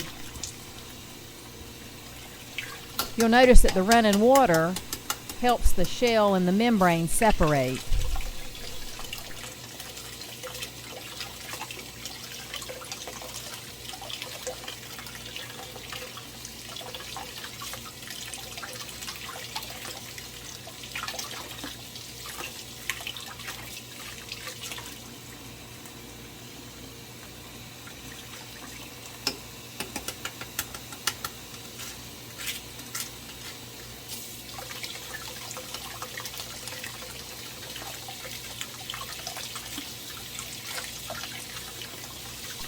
Now, like I mentioned earlier, I have very good success with this method. It works with store-bought eggs and just picked up today eggs. All of this batch peeled very well, and they were just laid today, so you don't get much fresher than that. Aren't they lovely? And if you'll notice, there is no gray ring around the yolk. 10 minutes works perfect for me. I hope y'all enjoyed watching this video and in turn make this dish for your family. If you do, leave me a comment and let me know how your family liked it. If you enjoy simple Southern cooking, be sure to like and subscribe, and then check out my other videos. Talk to y'all later.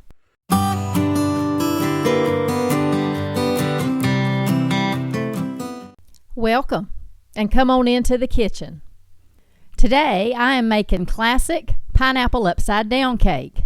In the world of making cakes, this one is fast, it's delicious, and there's hardly any decorating needed. It's a one-pan dessert, and you're done. I think it's best served warm, maybe with a little vanilla ice cream, but I still enjoy it just as much right out of the refrigerator. Enough talk, let's get started. As the name implies, this is an upside-down cake, so we're going to start with the topping. Now this is where the magic happens. I start out by adding melted butter to my pie plate. To that, I'm going to sprinkle brown sugar all over the bottom of the dish. I want to get this as even as I can. Then comes the pineapple. I drain my pineapples well, and sometimes I even dry them off so that they don't put excess moisture on the top of my cake. I'm using canned pineapple here, which is delicious, but you can use fresh as well. I bet you can even use pineapple chunks or pineapple tidbits. I arrange my pineapple in the bottom of the dish and then place a cherry in the center of each ring. Now you can place cherries in all the open spaces if you'd like. It's just up to you. Use your creativity and make any design you want. Now set this to the side or place it in the refrigerator and let's make the cake. Now this is a very basic cake recipe, but it is so good. I have a bowl with all-purpose flour, and to that I'm going to add baking powder and salt. I'll post the recipe in the description of this video. Incorporate those 3 ingredients well. Then set it to the side and grab a bowl for your wet ingredients. Now I use a combination of butter and butter-flavored Crisco for my oil. To that, I add white sugar and I add brown sugar for a little more depth, and I start creaming those together. Isn't it nice to use a hand mixer sometimes, especially for these smaller jobs? Takes me back to being a younger kid, and a hand mixer was all we used. I think it makes quick work of the task and a little less cleanup. Mama had a stand mixer, but I mostly remember it under the counter, rarely used. Once you have your butter and your sugar creamed, add your eggs, mix a bit more until it's thoroughly combined. Now in goes a splash of vanilla, and we're about ready to finish this thing up. As with most cakes, now alternate your flour and your milk until you have all your ingredients combined.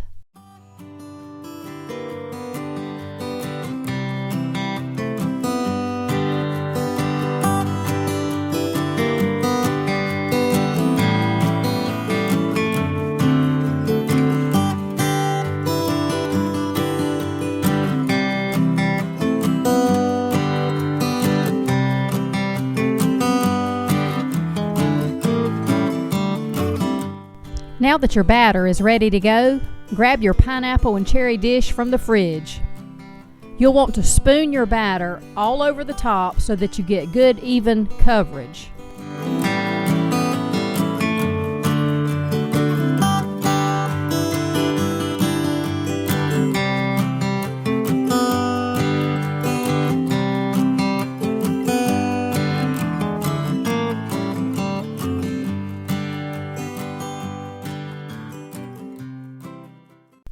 Now, pop it in a preheated 325-degree oven and let it bake for 40 minutes. Then you'll want to cover it with some tinted foil to prevent further browning and let it bake for another 30 minutes. Now, while the cake is still warm, place a cake plate on top of the pie plate and carefully flip both over. Now, slowly remove the pie plate. Now, if you see an area sticking, just jiggle your pie plate a little bit and it should release. Now, would you look at all that deliciousness? A little bit crunchy on the outside, but warm, moist, and buttery on the inside. And like I mentioned earlier, serve this warm. I hope y'all enjoyed watching this video and in turn make this cake for your family. If you do, leave me a comment and let me know how your family liked it. If you enjoy simple Southern cooking, be sure to like and subscribe and then check out my other videos. Talk to y'all later.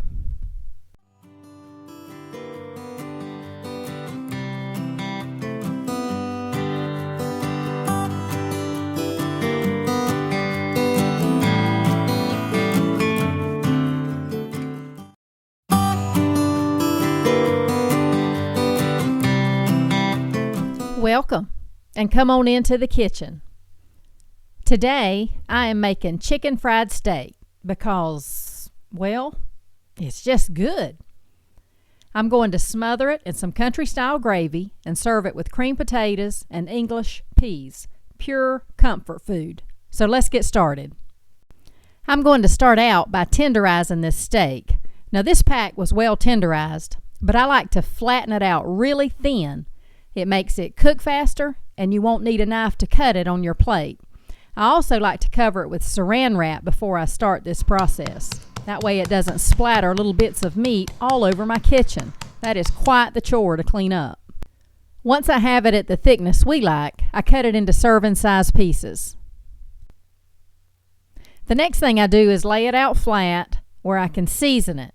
Now we like salt, pepper, and garlic powder. So that's what I'm using today. This is just a blend of salt, pepper, and garlic. Be sure to turn it over and season both sides.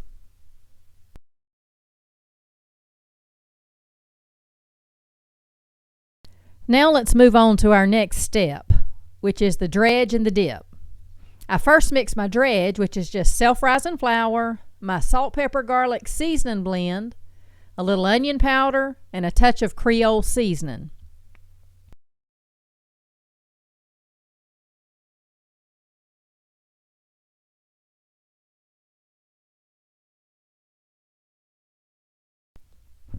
I mixed it all together and thought it looked a little bit bland, so I decided to add more black pepper. In my opinion, you cannot get too much black pepper in this dish. Now I'm ready to make my dip mixture. I start out by adding 1 egg and a splash of buttermilk to my pie plate. Then I whisk that together well. Then I scoop up some of my dry mixture and add it into my egg mixture. Just keep stirring and adding more buttermilk if needed to get the wet mixture to your desired consistency. I prefer mine fairly thin. The clumpier that it is, the more breading that will be on your steak. So you can play with this ratio until you get it to your liking. Now, I'm ready to bread the steak. I start in the dry mixture, coating both sides. Then I go from there to the wet mixture, again coating both sides. You can also let it lay in this wet mixture for a minute and let it soak up more of the egg. Then the last step, I go back into the dry dredge one more time.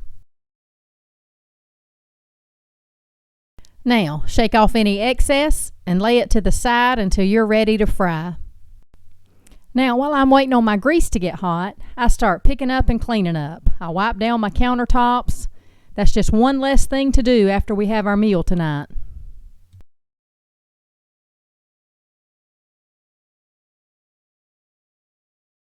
Okay, now that my grease is hot, I lay in my steaks. Some call this chicken fried steak, some call it country fried steak, but either way, it is good. Go ahead, fry it up on both sides.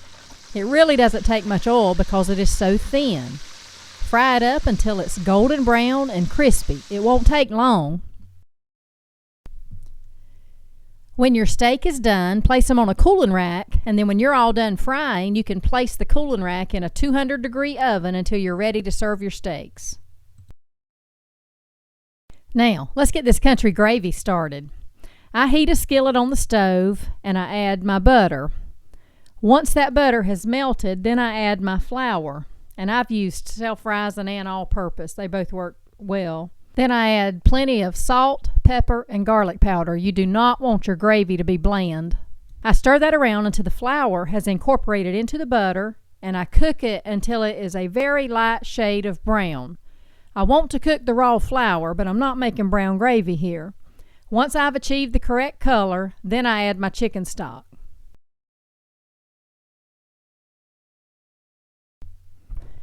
Stir this around, and you will notice that it begins to thicken almost instantly. I keep it moving because I don't want it to get any darker. I then add my milk and thin it up to make it pourable. And there you go, just like that, rich and creamy country gravy.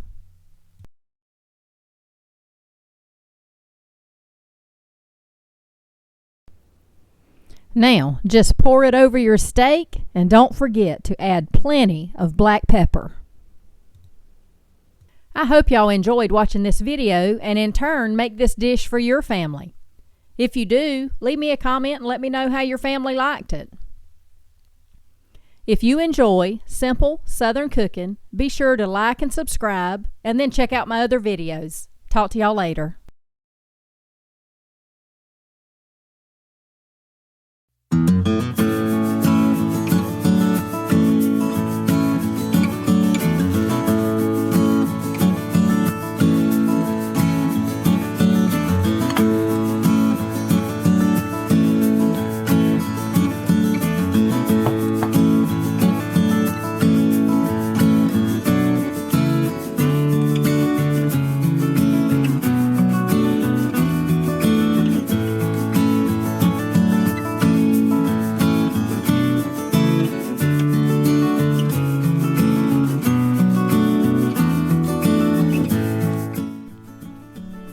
Welcome, and come in the kitchen with us. I'm going to be spending some time with Charlotte today because she wants to make an Easter cake for her daddy and her mama. This girl loves to cook. Now, I went ahead and made her some cake layers yesterday. This is just 2 boxes of yellow cake mix, and I made them by the directions on the back of the box. Water, oil, and eggs. I'm not going to talk much during this video since I'm not really showing you how to do anything. I just wanted to share and remember Char's Easter cake. I will post the buttercream frosting recipe in the description below.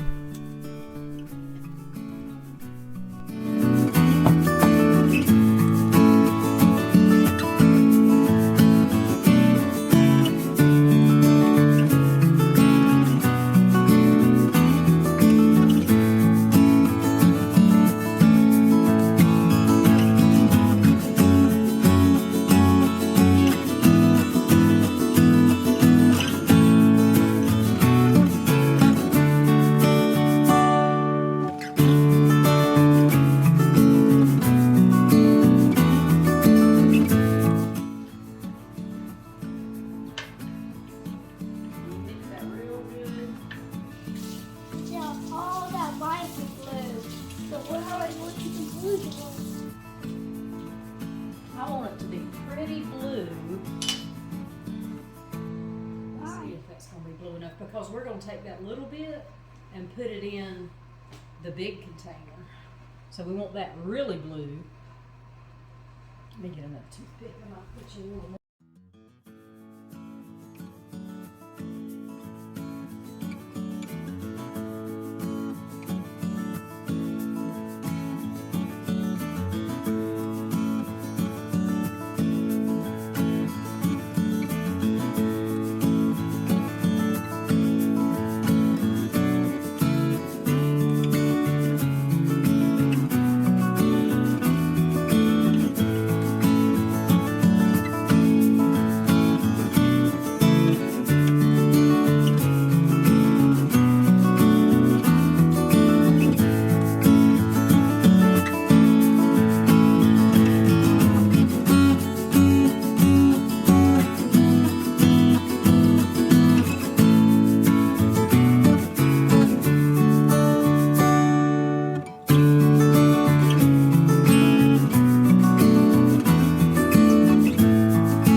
close to begin with. And that'll, you know what, that'll also hide the imperfections on the bottom of our cake. Alright, just keep going. Okay. Wriggle your fingers at the edge and it'll come off. Get us some more. Yeah.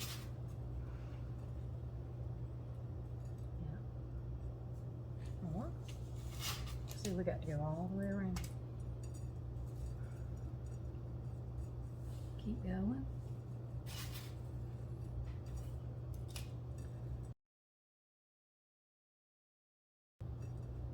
When you get some, hold it and bring it over. Hold it tight and bring it over. Not like tight enough, it's crunchy. Right, yeah, we still want it to look like kind of sticky, like sticks. All right, hang on just a minute. I'm gonna try to get this all nestled up around our cake. You think Daddy's gonna eat part of this? You don't think he will? If you made it? I don't know. I bet he will. Then we could cut like the middle. Mm-hmm. So half of that can have an egg, half of you can have the egg. Yeah, I don't want much of it. Again, don't eat a whole lot of cake. Papa eat cake with He'll eat some. He don't eat a whole lot. but yeah, but he'll have All right, one now I now. can salvage it. Uh-oh. Stay up there, Mr. Rabbit.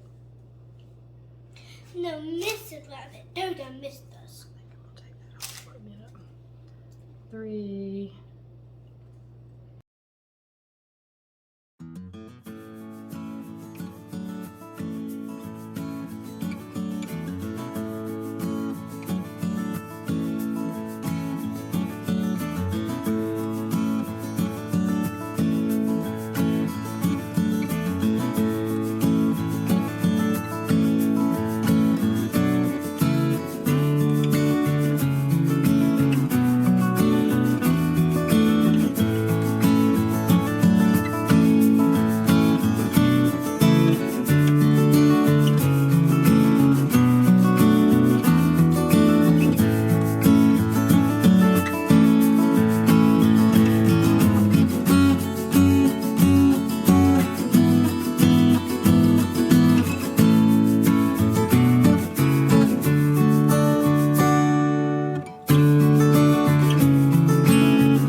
Good morning and welcome to the kitchen. It is a beautiful day here in South Georgia and I have been so busy. I've been getting my garden dirt ready. I've been growing out some vegetable seeds in the greenhouse. I dearly love planting a spring garden and it's about to get very busy here at the old tobacco patch, but I'm ready. I have 3 avocados sitting here on the counter that I need to use up. So I think I'm going to make me some guacamole that suits me. I have never been a fan of guacamole, but since I have found this little recipe, it's so simple, it has changed my opinion on guacamole. Here's how I make it. I start out by chopping up some tomatoes, and today I just happen to have grape tomatoes, so that's what I'm using. Then I roughly dice half an onion.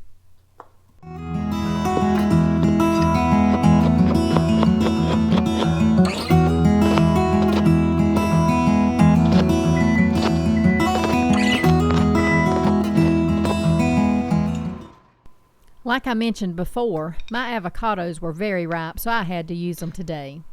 Now just slice around your avocado. I go from the top to the bottom around that way. Just slice it all the way through till you hit the seed.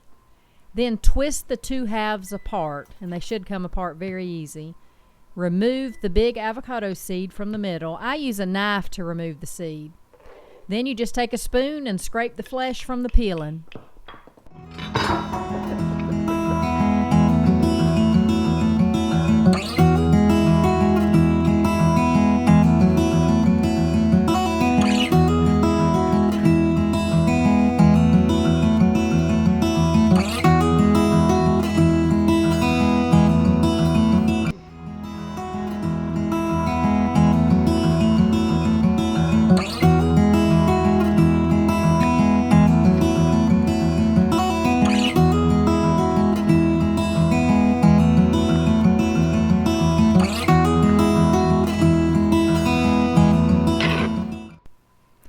Once you've done that, add your tomatoes, your onions, and some salt and pepper to taste.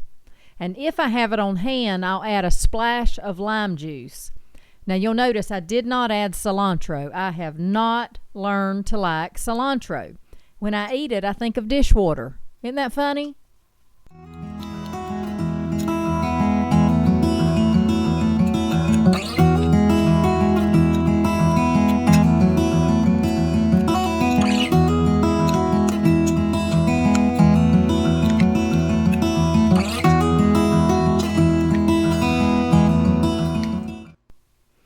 Avocado, salt, pepper, tomatoes, and onions is the perfect combination.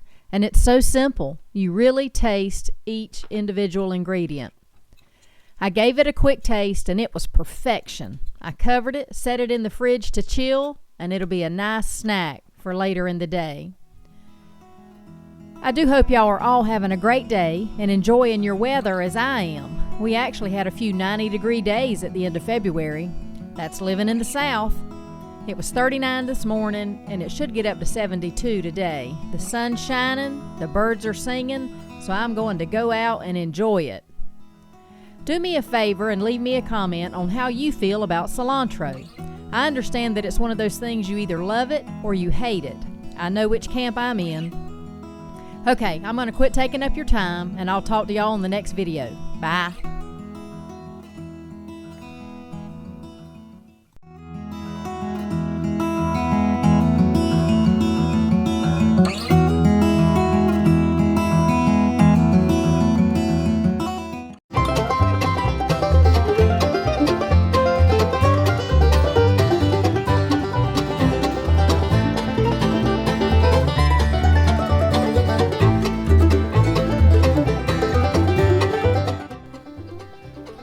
Good morning, and come on into the kitchen.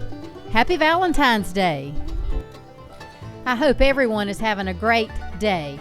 I have the house to myself this morning, and even though Mondays are a big cleaning day for me, I want to make a simple box cake mix chocolate cake. Now I try to always keep a couple of box cake mixes in the pantry for when you need to whip something up fast. I guess because it's Valentine's Day, I want a chocolate cake with chocolate frosting. And I also want to taste a bit of coffee in the icing. Chocolate and coffee go so well together. So let's get started.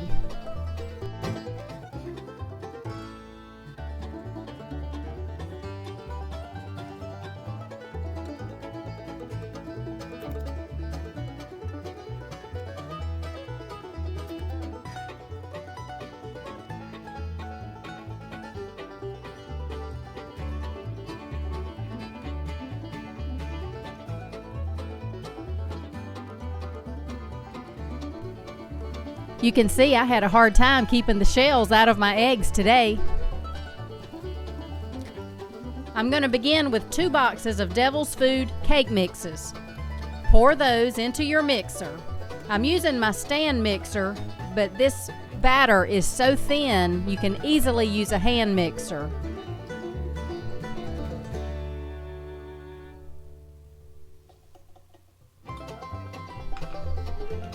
To that, I'm going to add 2.5 cups water, 1 cup of vegetable oil,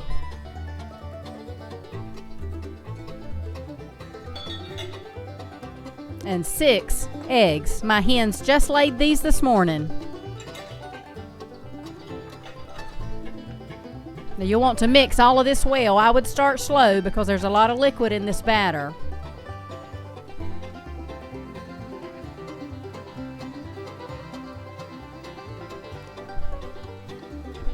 This is also more mix than I'm going to need for the cake, but I may make my granddaughter some little Valentine heart-shaped cakes with the extra, or maybe I'll make a cupcake, who knows.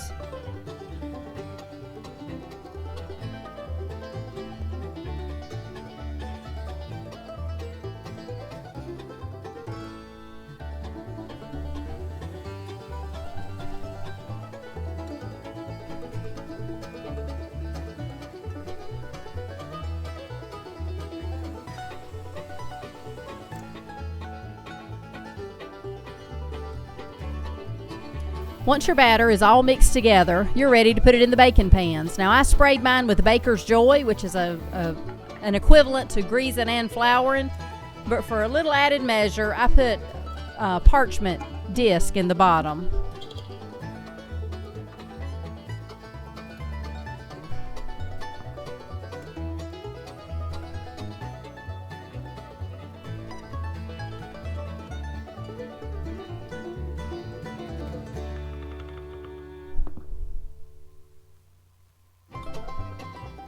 Make sure there's no dry batter showing. Then pour your mix into your pans. I used 3 pans. I started out, I was going to make little thin layers, and then before I finished, I changed my mind and went ahead and made full-sized layers. You want to get an equal amount of batter in each pan.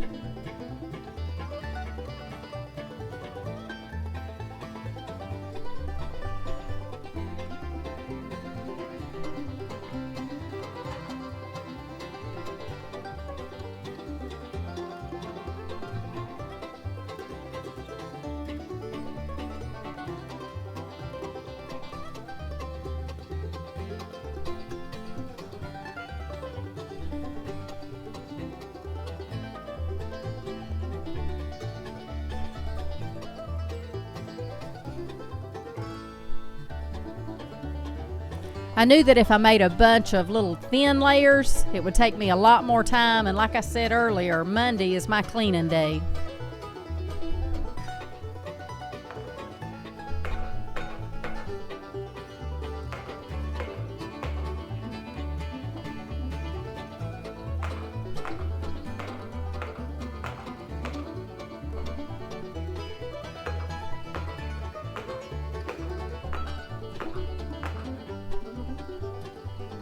Now once you have your air bubbles out, you're ready to put it in a preheated 350-degree oven.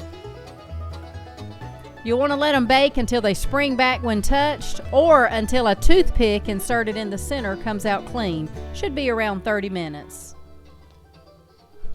Once you remove them from the oven, let them cool completely. Meanwhile, let's mix up some frosting.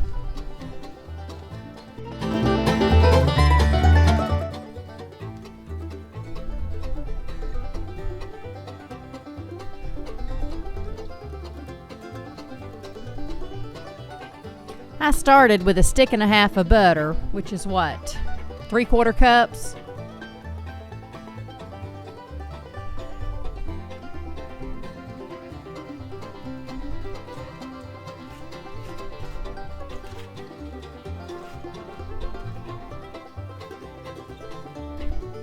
I added 4 ounces of softened cream cheese.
Once I get those whipped together, I add 2 cups of powdered sugar,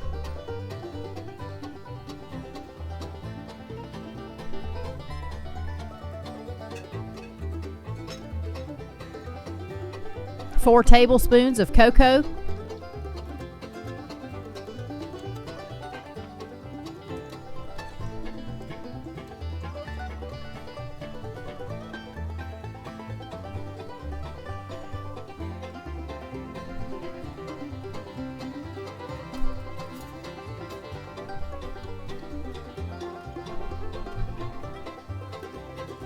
half teaspoon of salt,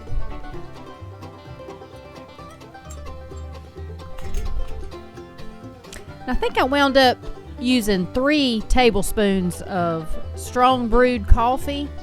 I could have used more, but I didn't want my frosting to get too thin.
Now, let's frost this cake. I'm not by any stretch of the imagination a cake decorator, so this is just a simple frost, nothing fancy. I did take the time to level the tops of the layers a bit. Maybe this will keep the layers from sliding.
At the last minute, I decided to toast a few pecans for the top of the cake. I think that'll make it a little bit special.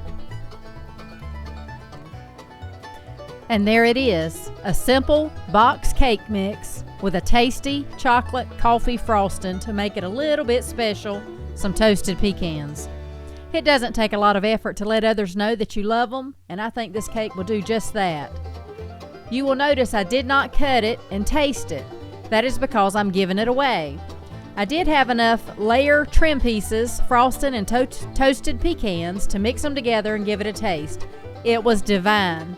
I hope y'all have a very happy Valentine's Day and you take care of the ones you love. I will talk to y'all in the next video. Bye.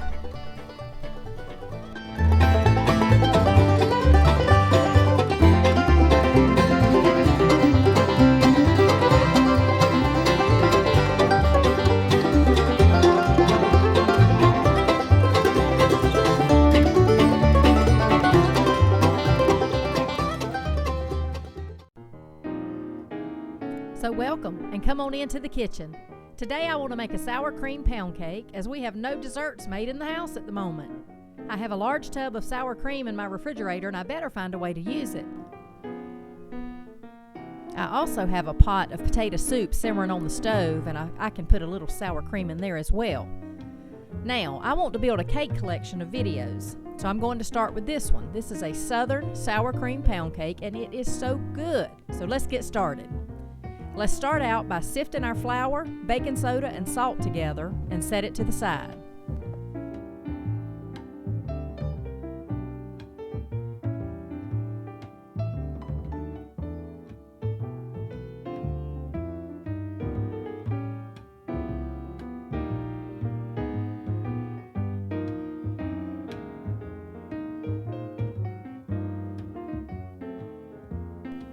Oh, and don't forget to preheat your oven to 325 degrees. This cake will bake about 90 minutes.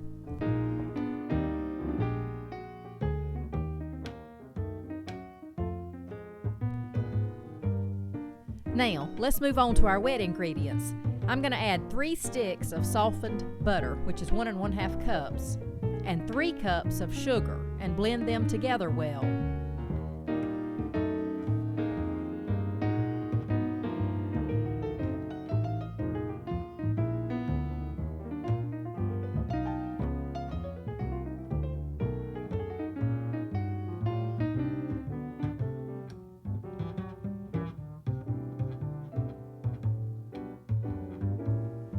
Now I'm going to add my room temperature eggs one at a time and let them mix well. This recipe calls for 5 eggs. I will be sure to put the recipe in the description of this video.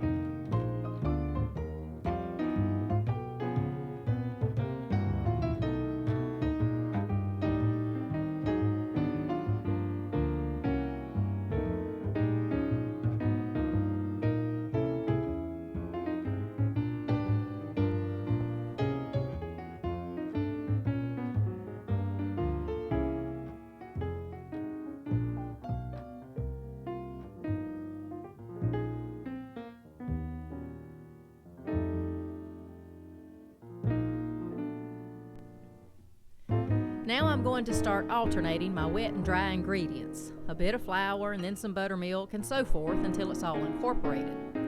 You want to start with your dry and end with your dry. Why do you do that, you ask? Well, it's all about the butter. The whipped butter sugar mixture cannot absorb much liquid. Adding the liquid all at once could saturate the creamed butter mixture and cause the batter to separate.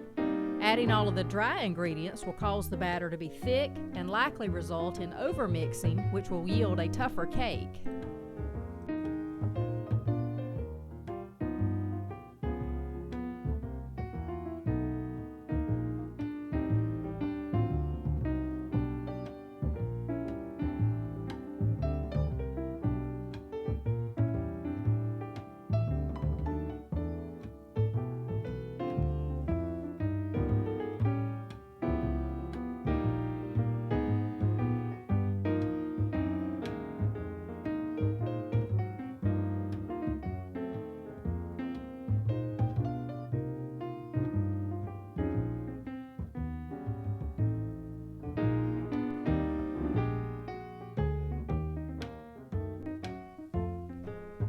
Okay, so now it's time to add the sour cream. Then just stir it a little bit until it's incorporated.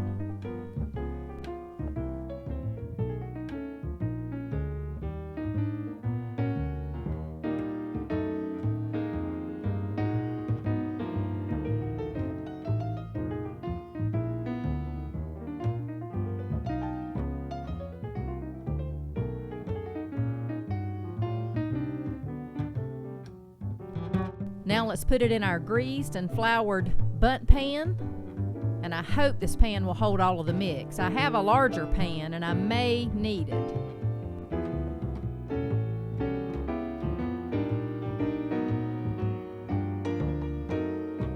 Nope, it fit. Good deal.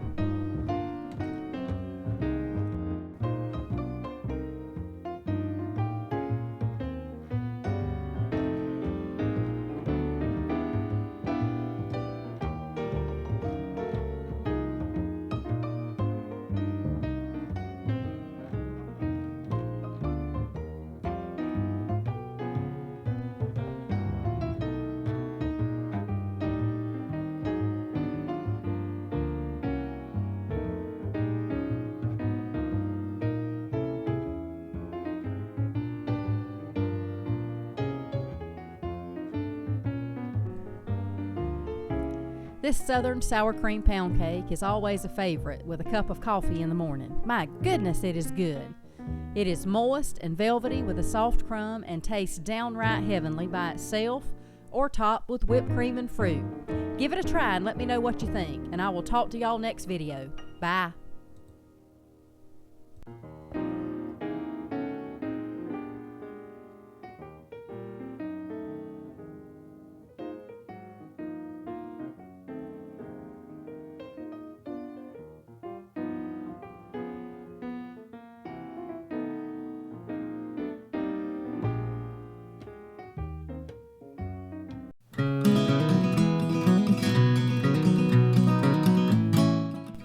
Welcome, and come on into the kitchen.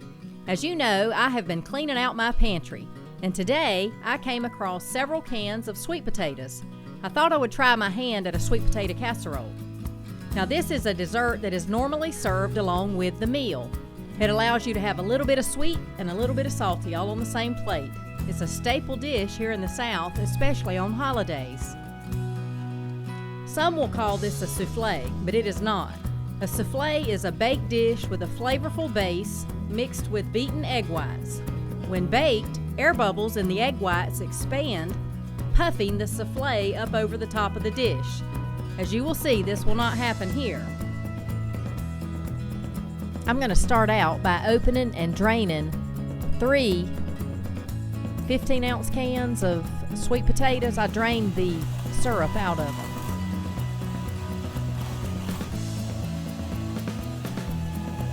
Put these in a bowl and mix them well. Mash them up really good.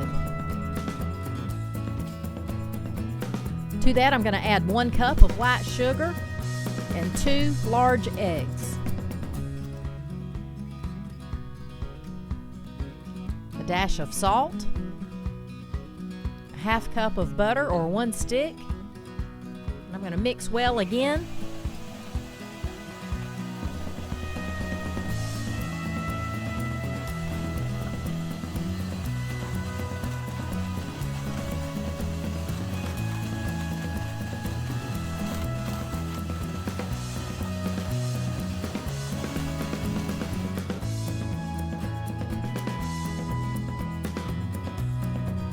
Now add 1 1/2 teaspoons of vanilla,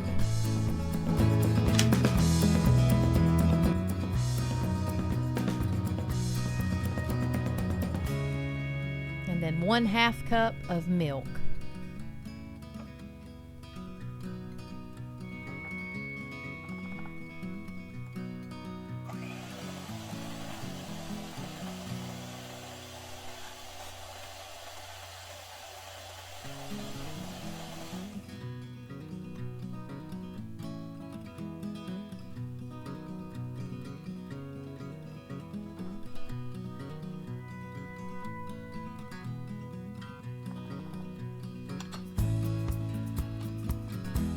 Now that you have that mixed together well, grab you a casserole dish and spray it with some butter spray.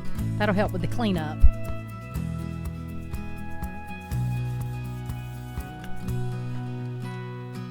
Now just pour all of your base in your casserole dish and we'll get ready to make the topping.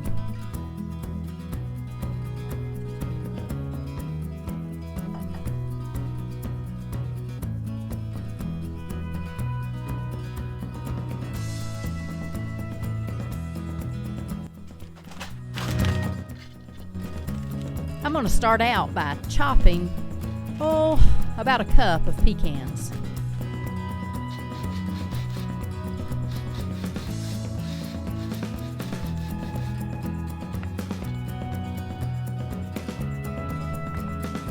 Okay, I'm going to put 1 cup of packed brown sugar in a bowl.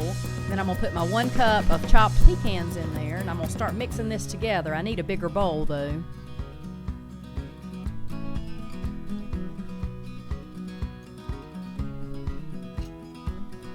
I need a different bowl. This one gets lost on the countertop.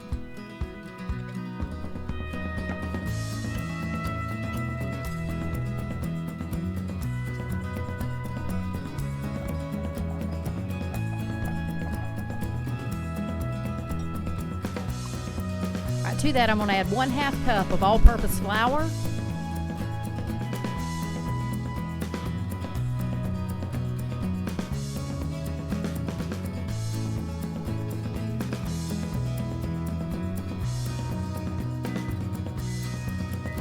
And lastly, I'm going to add 1/2 stick of softened butter. I start out with the blending fork, but I change over to my hands. It'll be easier to get it in crumbles.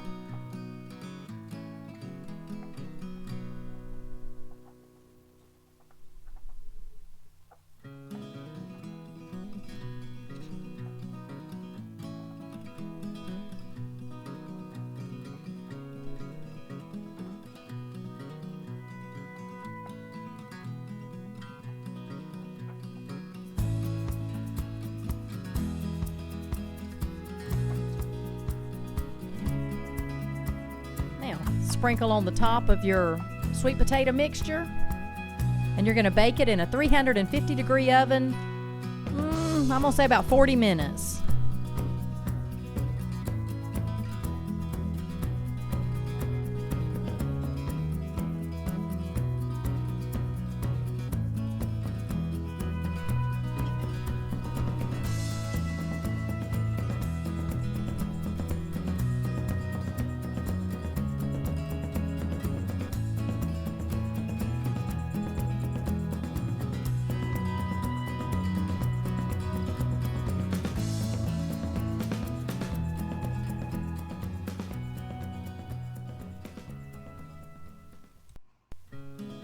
Now, doesn't that look tasty?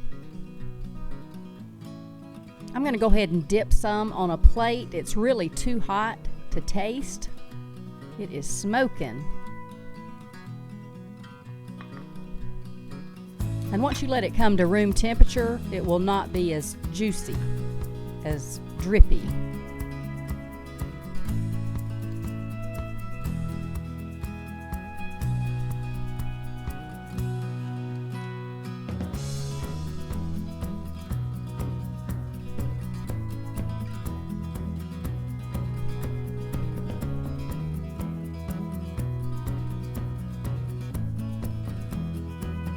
Oh, that's delicious. Hot, but delicious. So give this recipe a try and let me know how you like it.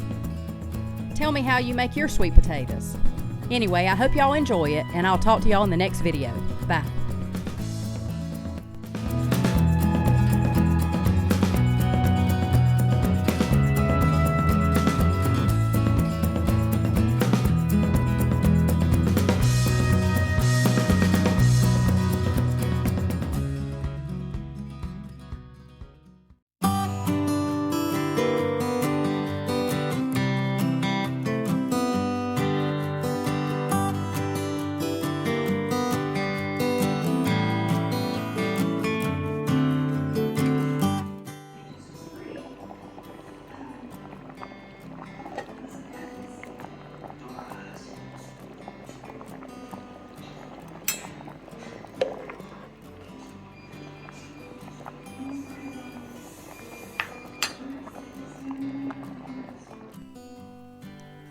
Good Friday morning, and welcome to my kitchen. Today is a cold and blustery 34 degrees, and I'm here at the house by myself. So I thought I would cook me something that would warm me up to my toes. I went to the pantry, and there was a big old bag of potatoes that needed to be cooked. So I decided on stewed potatoes. Have you ever eaten stewed potatoes? Leave me a comment if you have. My mom used to make them when we would come in from the tobacco beds during this time of year. It was a quick item to make as part of our supper. It was served as a side dish, but today for lunch, I'm going to have it as my meal. Also note, this is not potato soup. It is thinner than soup. My mom actually served it out of the bowl with a slotted spoon, so all that juice did not get on your plate, but it is so tasty. Let's get started.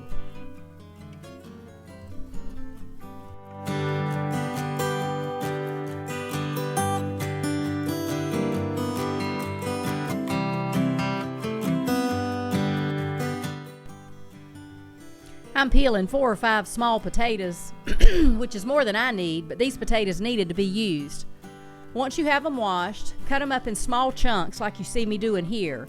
You don't want them so small your potatoes will fall apart or turn into mush.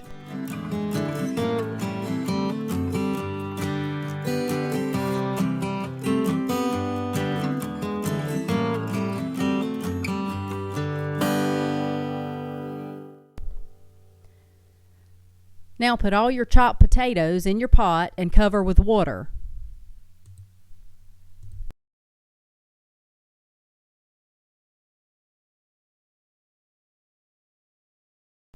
Now I like to add onions to my potatoes. For me, they just pair well together.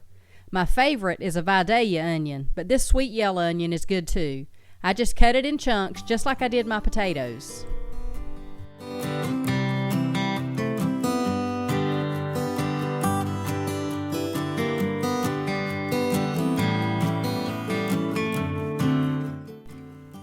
Now add salt and pepper to taste.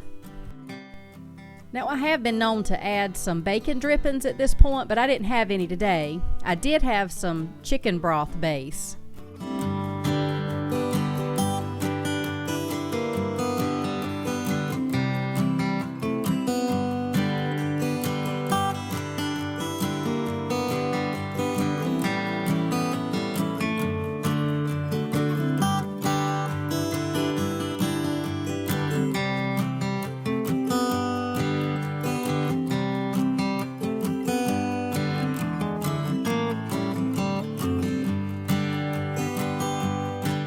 Now, while your potatoes and onions are boiling, mix a heaping teaspoon of cornstarch with some milk, or I had half and half today. Be sure to mix this well to get all the lumps out.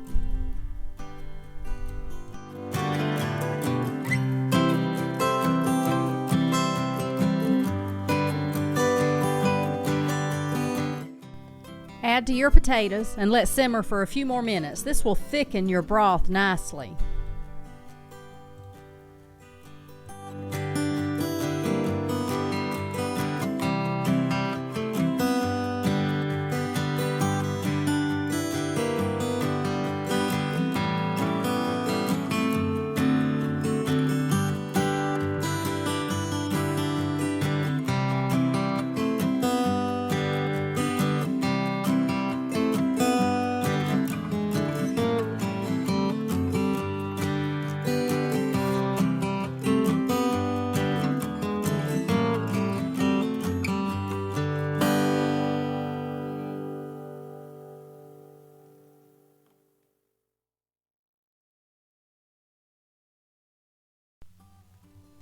Now I add a little more black pepper and a pat of butter, and since I was outside in the garden this morning, I pulled me a green onion to add.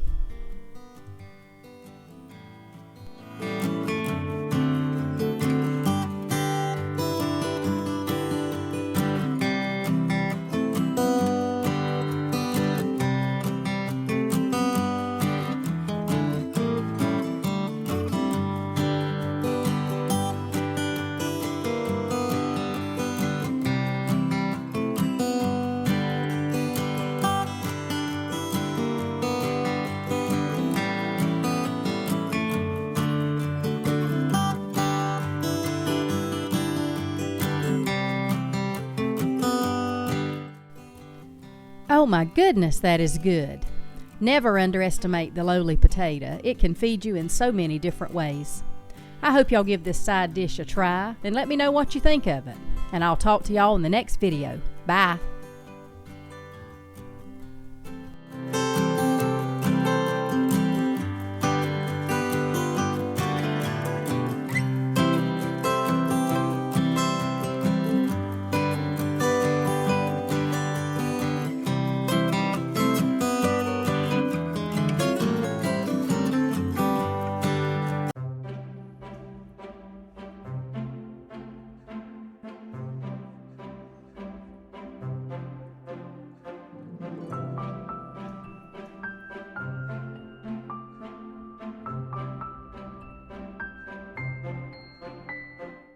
Welcome, and come on into the kitchen. Today I am making my favorite peach cobbler recipe. It was given to me years ago by a friend in Brunswick, Georgia, and I've been making it ever since. It is simple to put together and it tastes divine. Let me show you. Go ahead and preheat your oven to 350 and melt 1 stick of butter. Then gather your ingredients. We're going to use 1 29-ounce can of sliced peaches in heavy syrup, 1 cup self-rising flour, 1 cup white sugar, 1 stick of butter, and a sprinkle of cinnamon, which is optional. Okay, take a casserole dish and pour your can of peaches in it. This is a 29-ounce can with heavy syrup. Then take 1 cup of self-rising flour, add 1 cup of white sugar to it, and mix this well.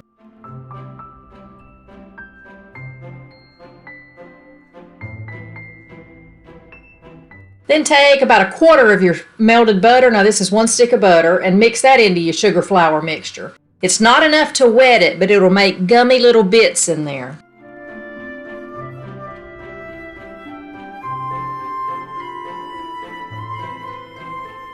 Now take your peaches and put your dry mixture all over the top. Take a fork and spread it out. You want to cover your peaches and any liquid that you see showing. Then take the rest of your butter, drizzle it over the top, and pop it in the oven. I pop it in the oven just like this, but my husband doesn't really appreciate peaches, so I usually go to the pantry and get some cinnamon and sprinkle on the top. He tends to eat it a little better if it's flavored with cinnamon. Then you'll put it in a 350-degree oven, and I bake mine right at an hour. I start checking it at 45 minutes, but it usually takes it about an hour in my oven. You want the top to be gold and bubbly. Now, doesn't that look like home and comfort on a plate? I like it hot, right out of the oven. You can see I've put some whipped cream on this one and it's starting to melt it. But I'm about to give it a taste. Let me see if I can get a little bit of peach, a little bit of bread, and a little bit of whipped cream all in one bite.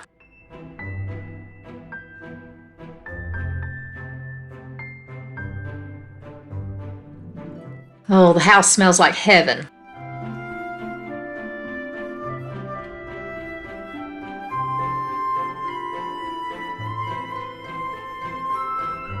It's hot, but it is delicious. So go ahead and give it a try. It takes 5 minutes to put it together and 1 hour to bake it. Share about your favorite cobbler in the comments below. I really do hope y'all enjoy this, and I will talk to you in the next video.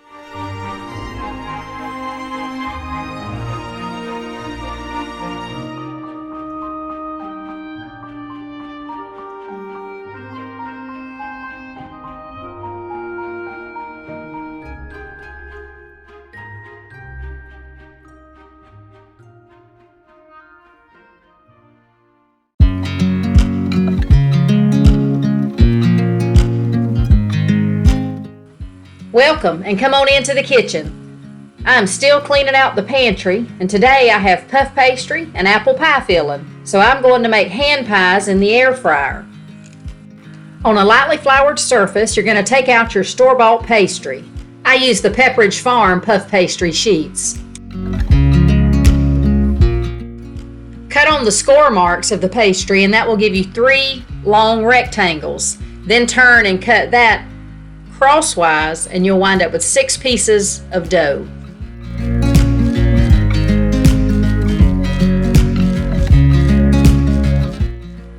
Then take 1 egg and 1 tablespoon of water and whisk them together to make an egg wash.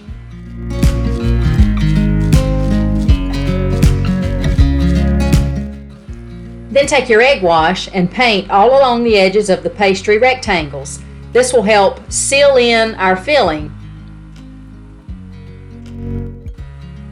Now get your apple filling and put about 1 to 1.5 tablespoons in the center of each rectangle.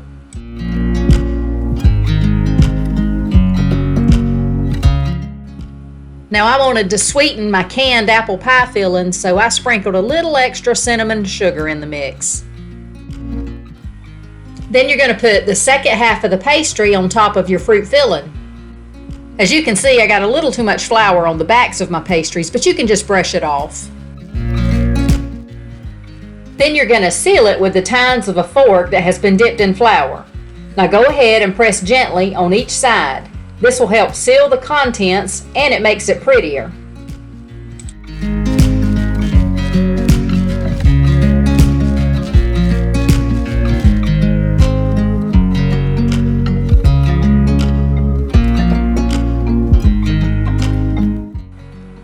Now brush the top with more of the egg wash, and let's also try something a little decorative. Take the tip of a sharp, non-serrated knife and cut a few slits in the top of the apple mound. This will let steam escape while cooking.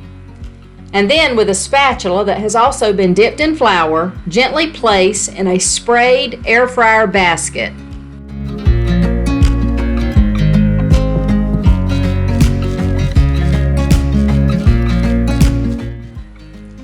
Bake for 7 minutes at 400 degrees. When they come out, set them to the side and let them cool slightly. While they're cooling, in a small bowl, mix together 1 tablespoon of powdered sugar and 1 to 1.5 teaspoons of heavy cream. You'll have to eyeball this until you get a runny consistency.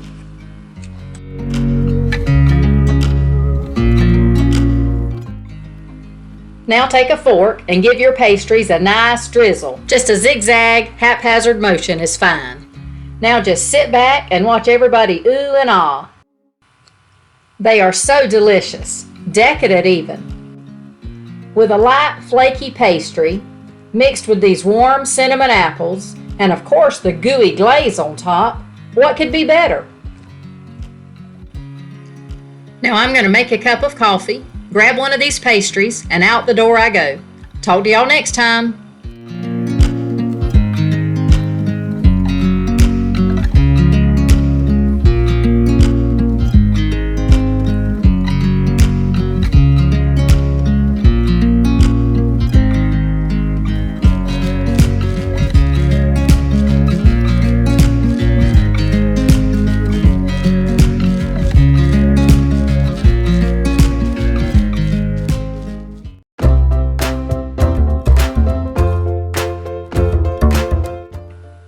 Welcome, and come on into the kitchen.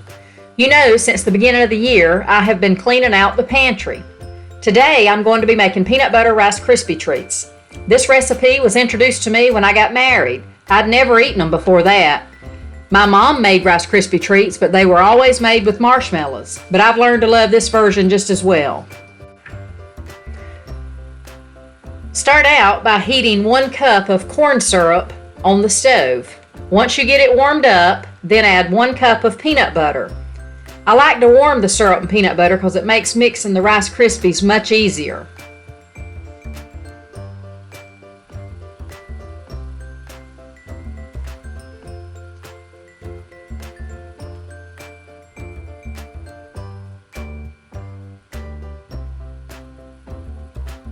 One cup of brown sugar.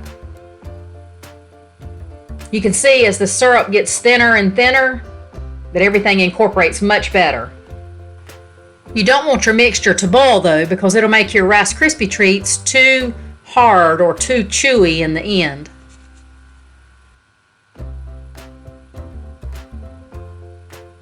And there's 1 teaspoon of vanilla.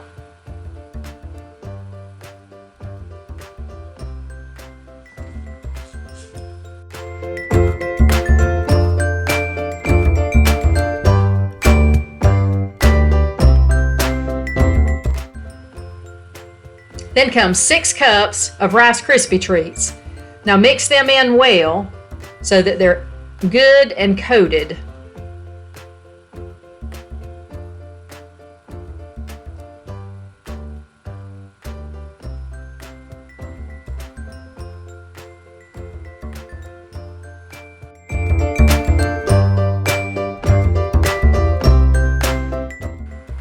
Now get a baking dish and butter it lightly. That way your Rice Krispies won't stick to the bottom. Turn your mixture out into the dish.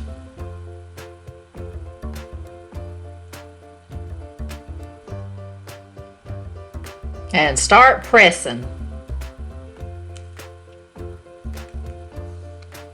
We like them best packed down tight. You can see I took one of my bowls that I had on the bar with me and I buttered the bottom of it and just started using it to pack the Rice Krispies down. The denser they are, the easier they are to hold, the more they hold together. And they'll be dense, but you can cut you smaller pieces.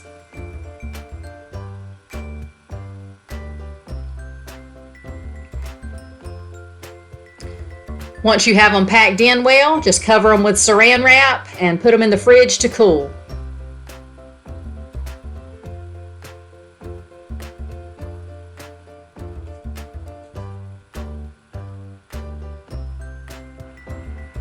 And there they are, peanut butter Rice Krispie treats.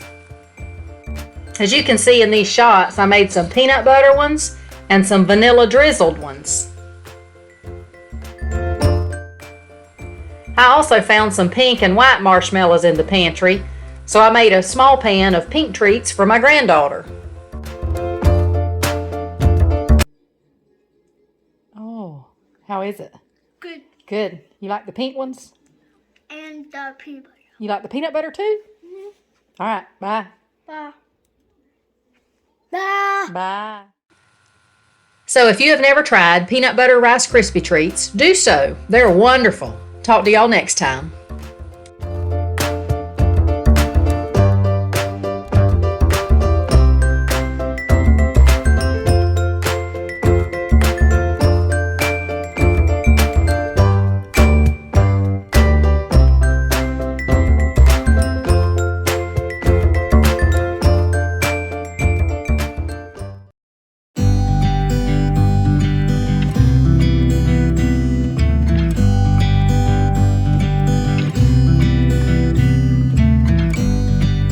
Welcome and come on into the kitchen.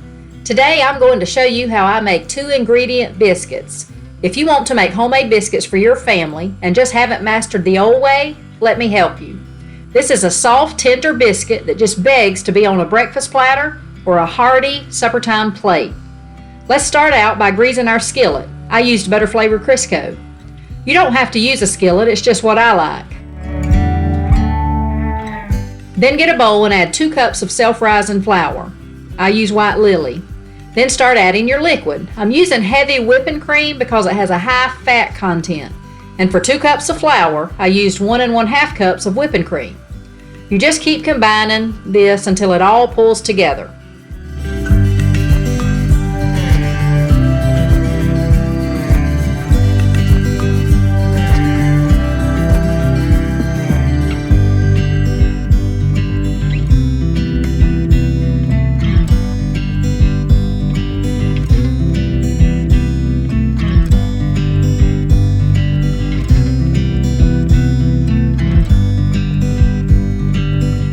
Once it's together, dust your surface with flour and place your dough on it.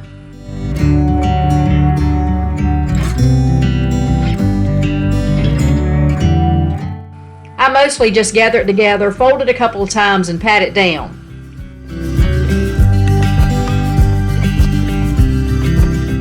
I roll it with the pen until I get the thickness I want. Then take a biscuit cutter or whatever you have and cut out your biscuits.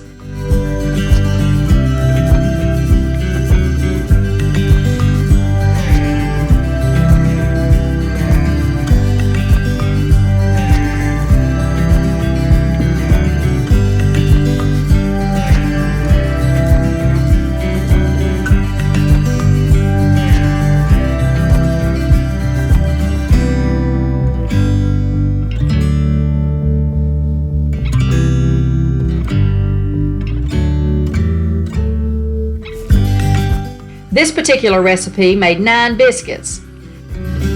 Place them in your greased skillet or baking pan.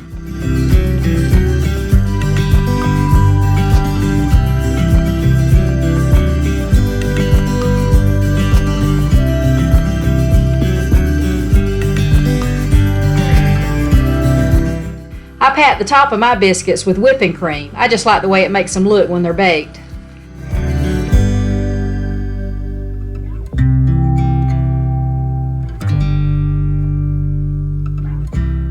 And put them in a preheated 450-degree oven. Now every oven is different, so be sure to keep an eye on them. I bake these for 20 minutes. The tops of mine are light golden brown, and that's the way we like them.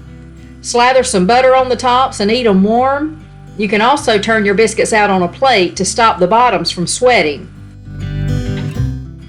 See the tiny brown dots on the tops? That's the whipping cream I patted on. But as you can see, these biscuits rise up tall and they are tender. They will melt in your mouth.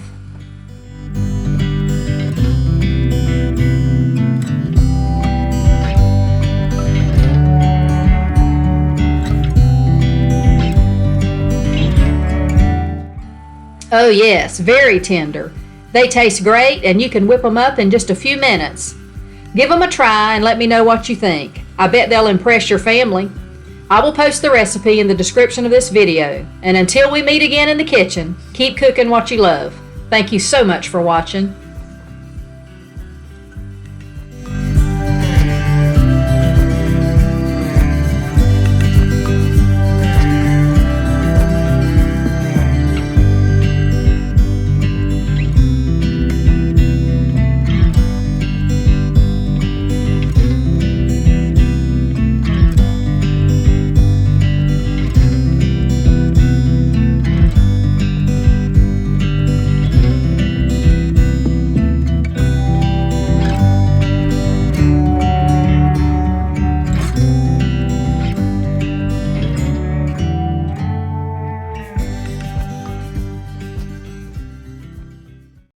Welcome and come on into the kitchen.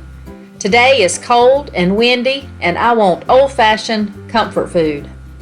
As I was going through my pantry, I found a couple of cans of salmon and I thought, salmon patties it is. These patties take me back to childhood, sitting in the kitchen with my Granny Davis. She would be dressed in a house dress with an apron over it, a cup of black coffee, and her chair pulled right up to the stove so she could keep warm. And there was always something simmering on that stove. The house would smell like heaven to me. I'm 54 years old and these memories are still very vivid in my mind.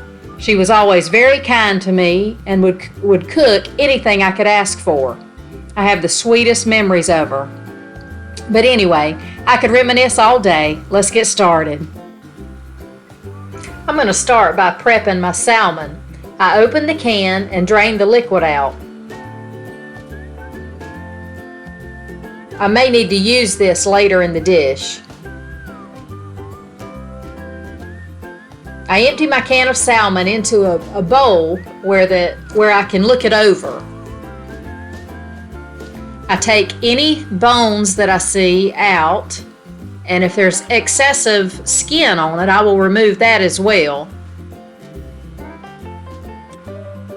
Not everyone takes the bones out. You can leave them in the dish. They'll crunch up in your mixture. You can fry them and hardly know they're there at all. But my husband doesn't care for them, so I go ahead and remove the bone and some of the skin if it's excessive.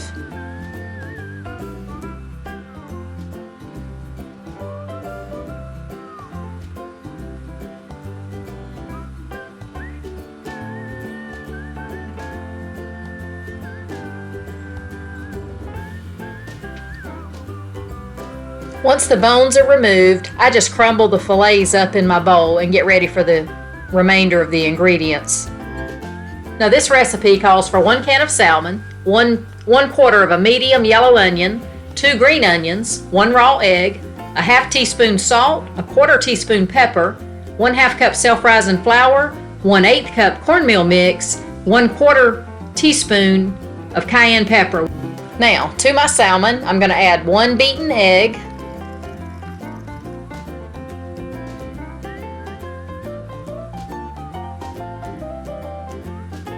my salt and pepper, and I used a half teaspoon of salt and a quarter teaspoon of pepper. 1/4 teaspoon of cayenne pepper. 1/4 of a medium yellow onion, diced.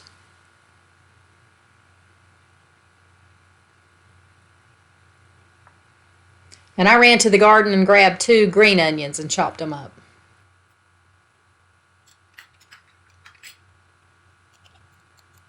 I get my mixture wet with the egg.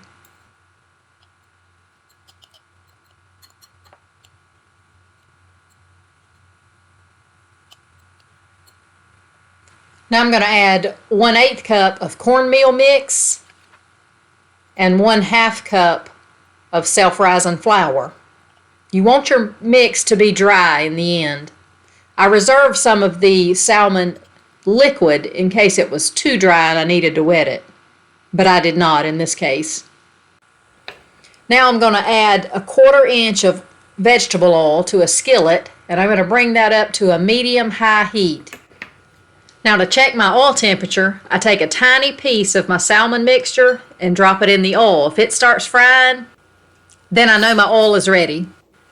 When I'm frying salmon patties, I usually do them one of 2 ways. I either spoon the mixture out into the grease and then just pat them down a little bit, flatten them out, or I make little patties out of them before I ever put them in the grease. Then I just lay the patties in the grease. Either way is fine. A lot of people cook these in the air fryer, in which I'm sure they're delicious. We use our air fryer all the time. But today, I wanted that old-fashioned taste that I remember from Granny's house, so I'm cooking them in oil.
Now, let's cut this open and see if we got it done in the middle.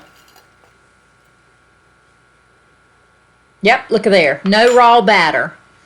The trick is to fry them slow enough that you get the inside completely cooked, but yet hot enough they don't soak up excess grease.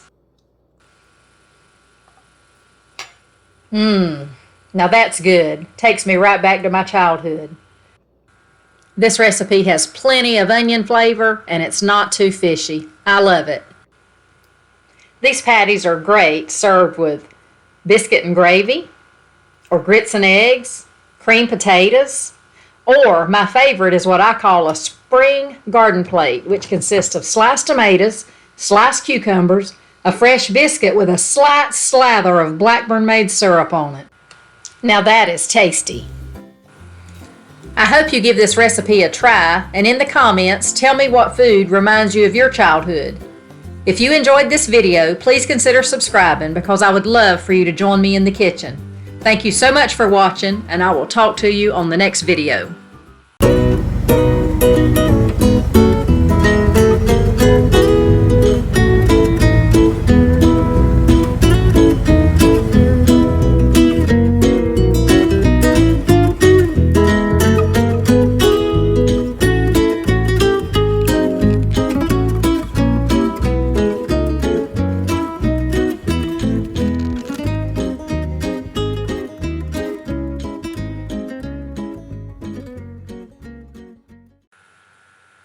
Welcome, and come on into the kitchen. It is officially 2022, a new year, and that puts me in the mood to clean up and clean out. New Year's always gives me the desire for a fresh, clean start. New dreams, new hopes, new adventures. This morning, I want to start cleaning out my pantry. It seems I always stock up prior to the Thanksgiving and Christmas holidays, and now it's a good time to take stock of what I have left over and start using it. So if you're interested in what I'm cooking today, come on in. As I mentioned before about cleaning out the pantry, I also need to clean out the refrigerator. Now in the fridge, I have a pound of imitation crab meat. Since this is perishable, I will use it up first. My family likes most anything pasta, so that's the direction I'm going to go today.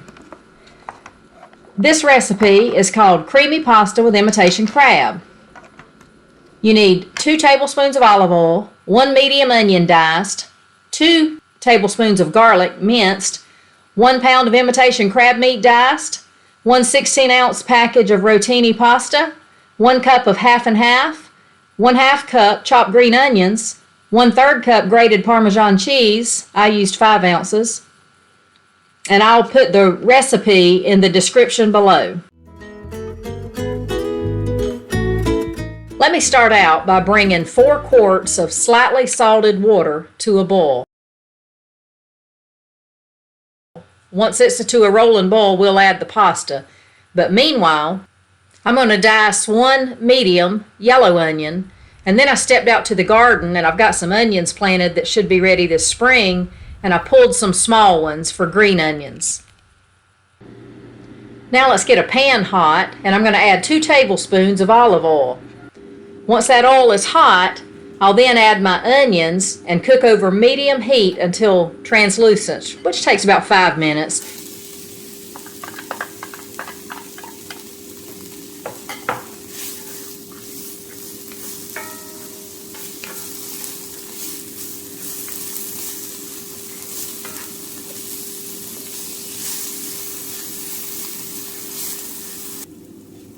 And right at the end, I'm going to add my garlic. I don't want it to burn.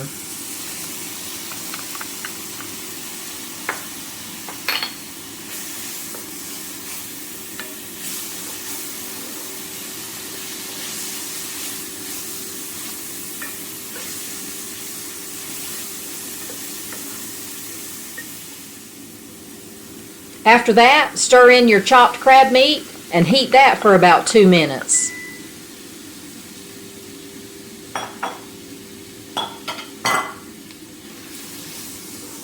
While I'm waiting on the crab to get hot, I'm going to drain my pasta. It has cooked for about 8 minutes and it's tender but still firm.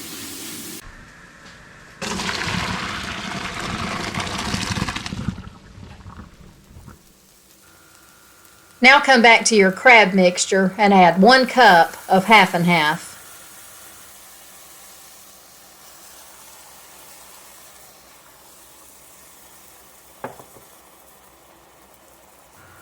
I also added 1 chopped green onion from the garden. While your pasta is draining, come back to your crab sauce and mix your Parmesan cheese in. I used the whole container, which was 5 ounces, I believe, and you'll want to stir it in until it's good and melted, which takes about 2 minutes.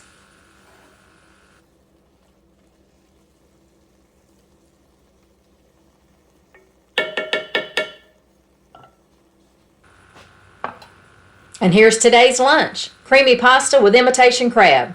Now that was an easy way to use up some perishable, leftover from the holiday items. I hope you give this recipe a try, and I would love to know how you liked it. And share in the comments below what New Year means to you. Do you feel like cleaning and clearing out? If you enjoyed watching this video, please consider subscribing because I would love for you to join me in the kitchen. Thank you so much for watching, and I hope you had a very happy New Year.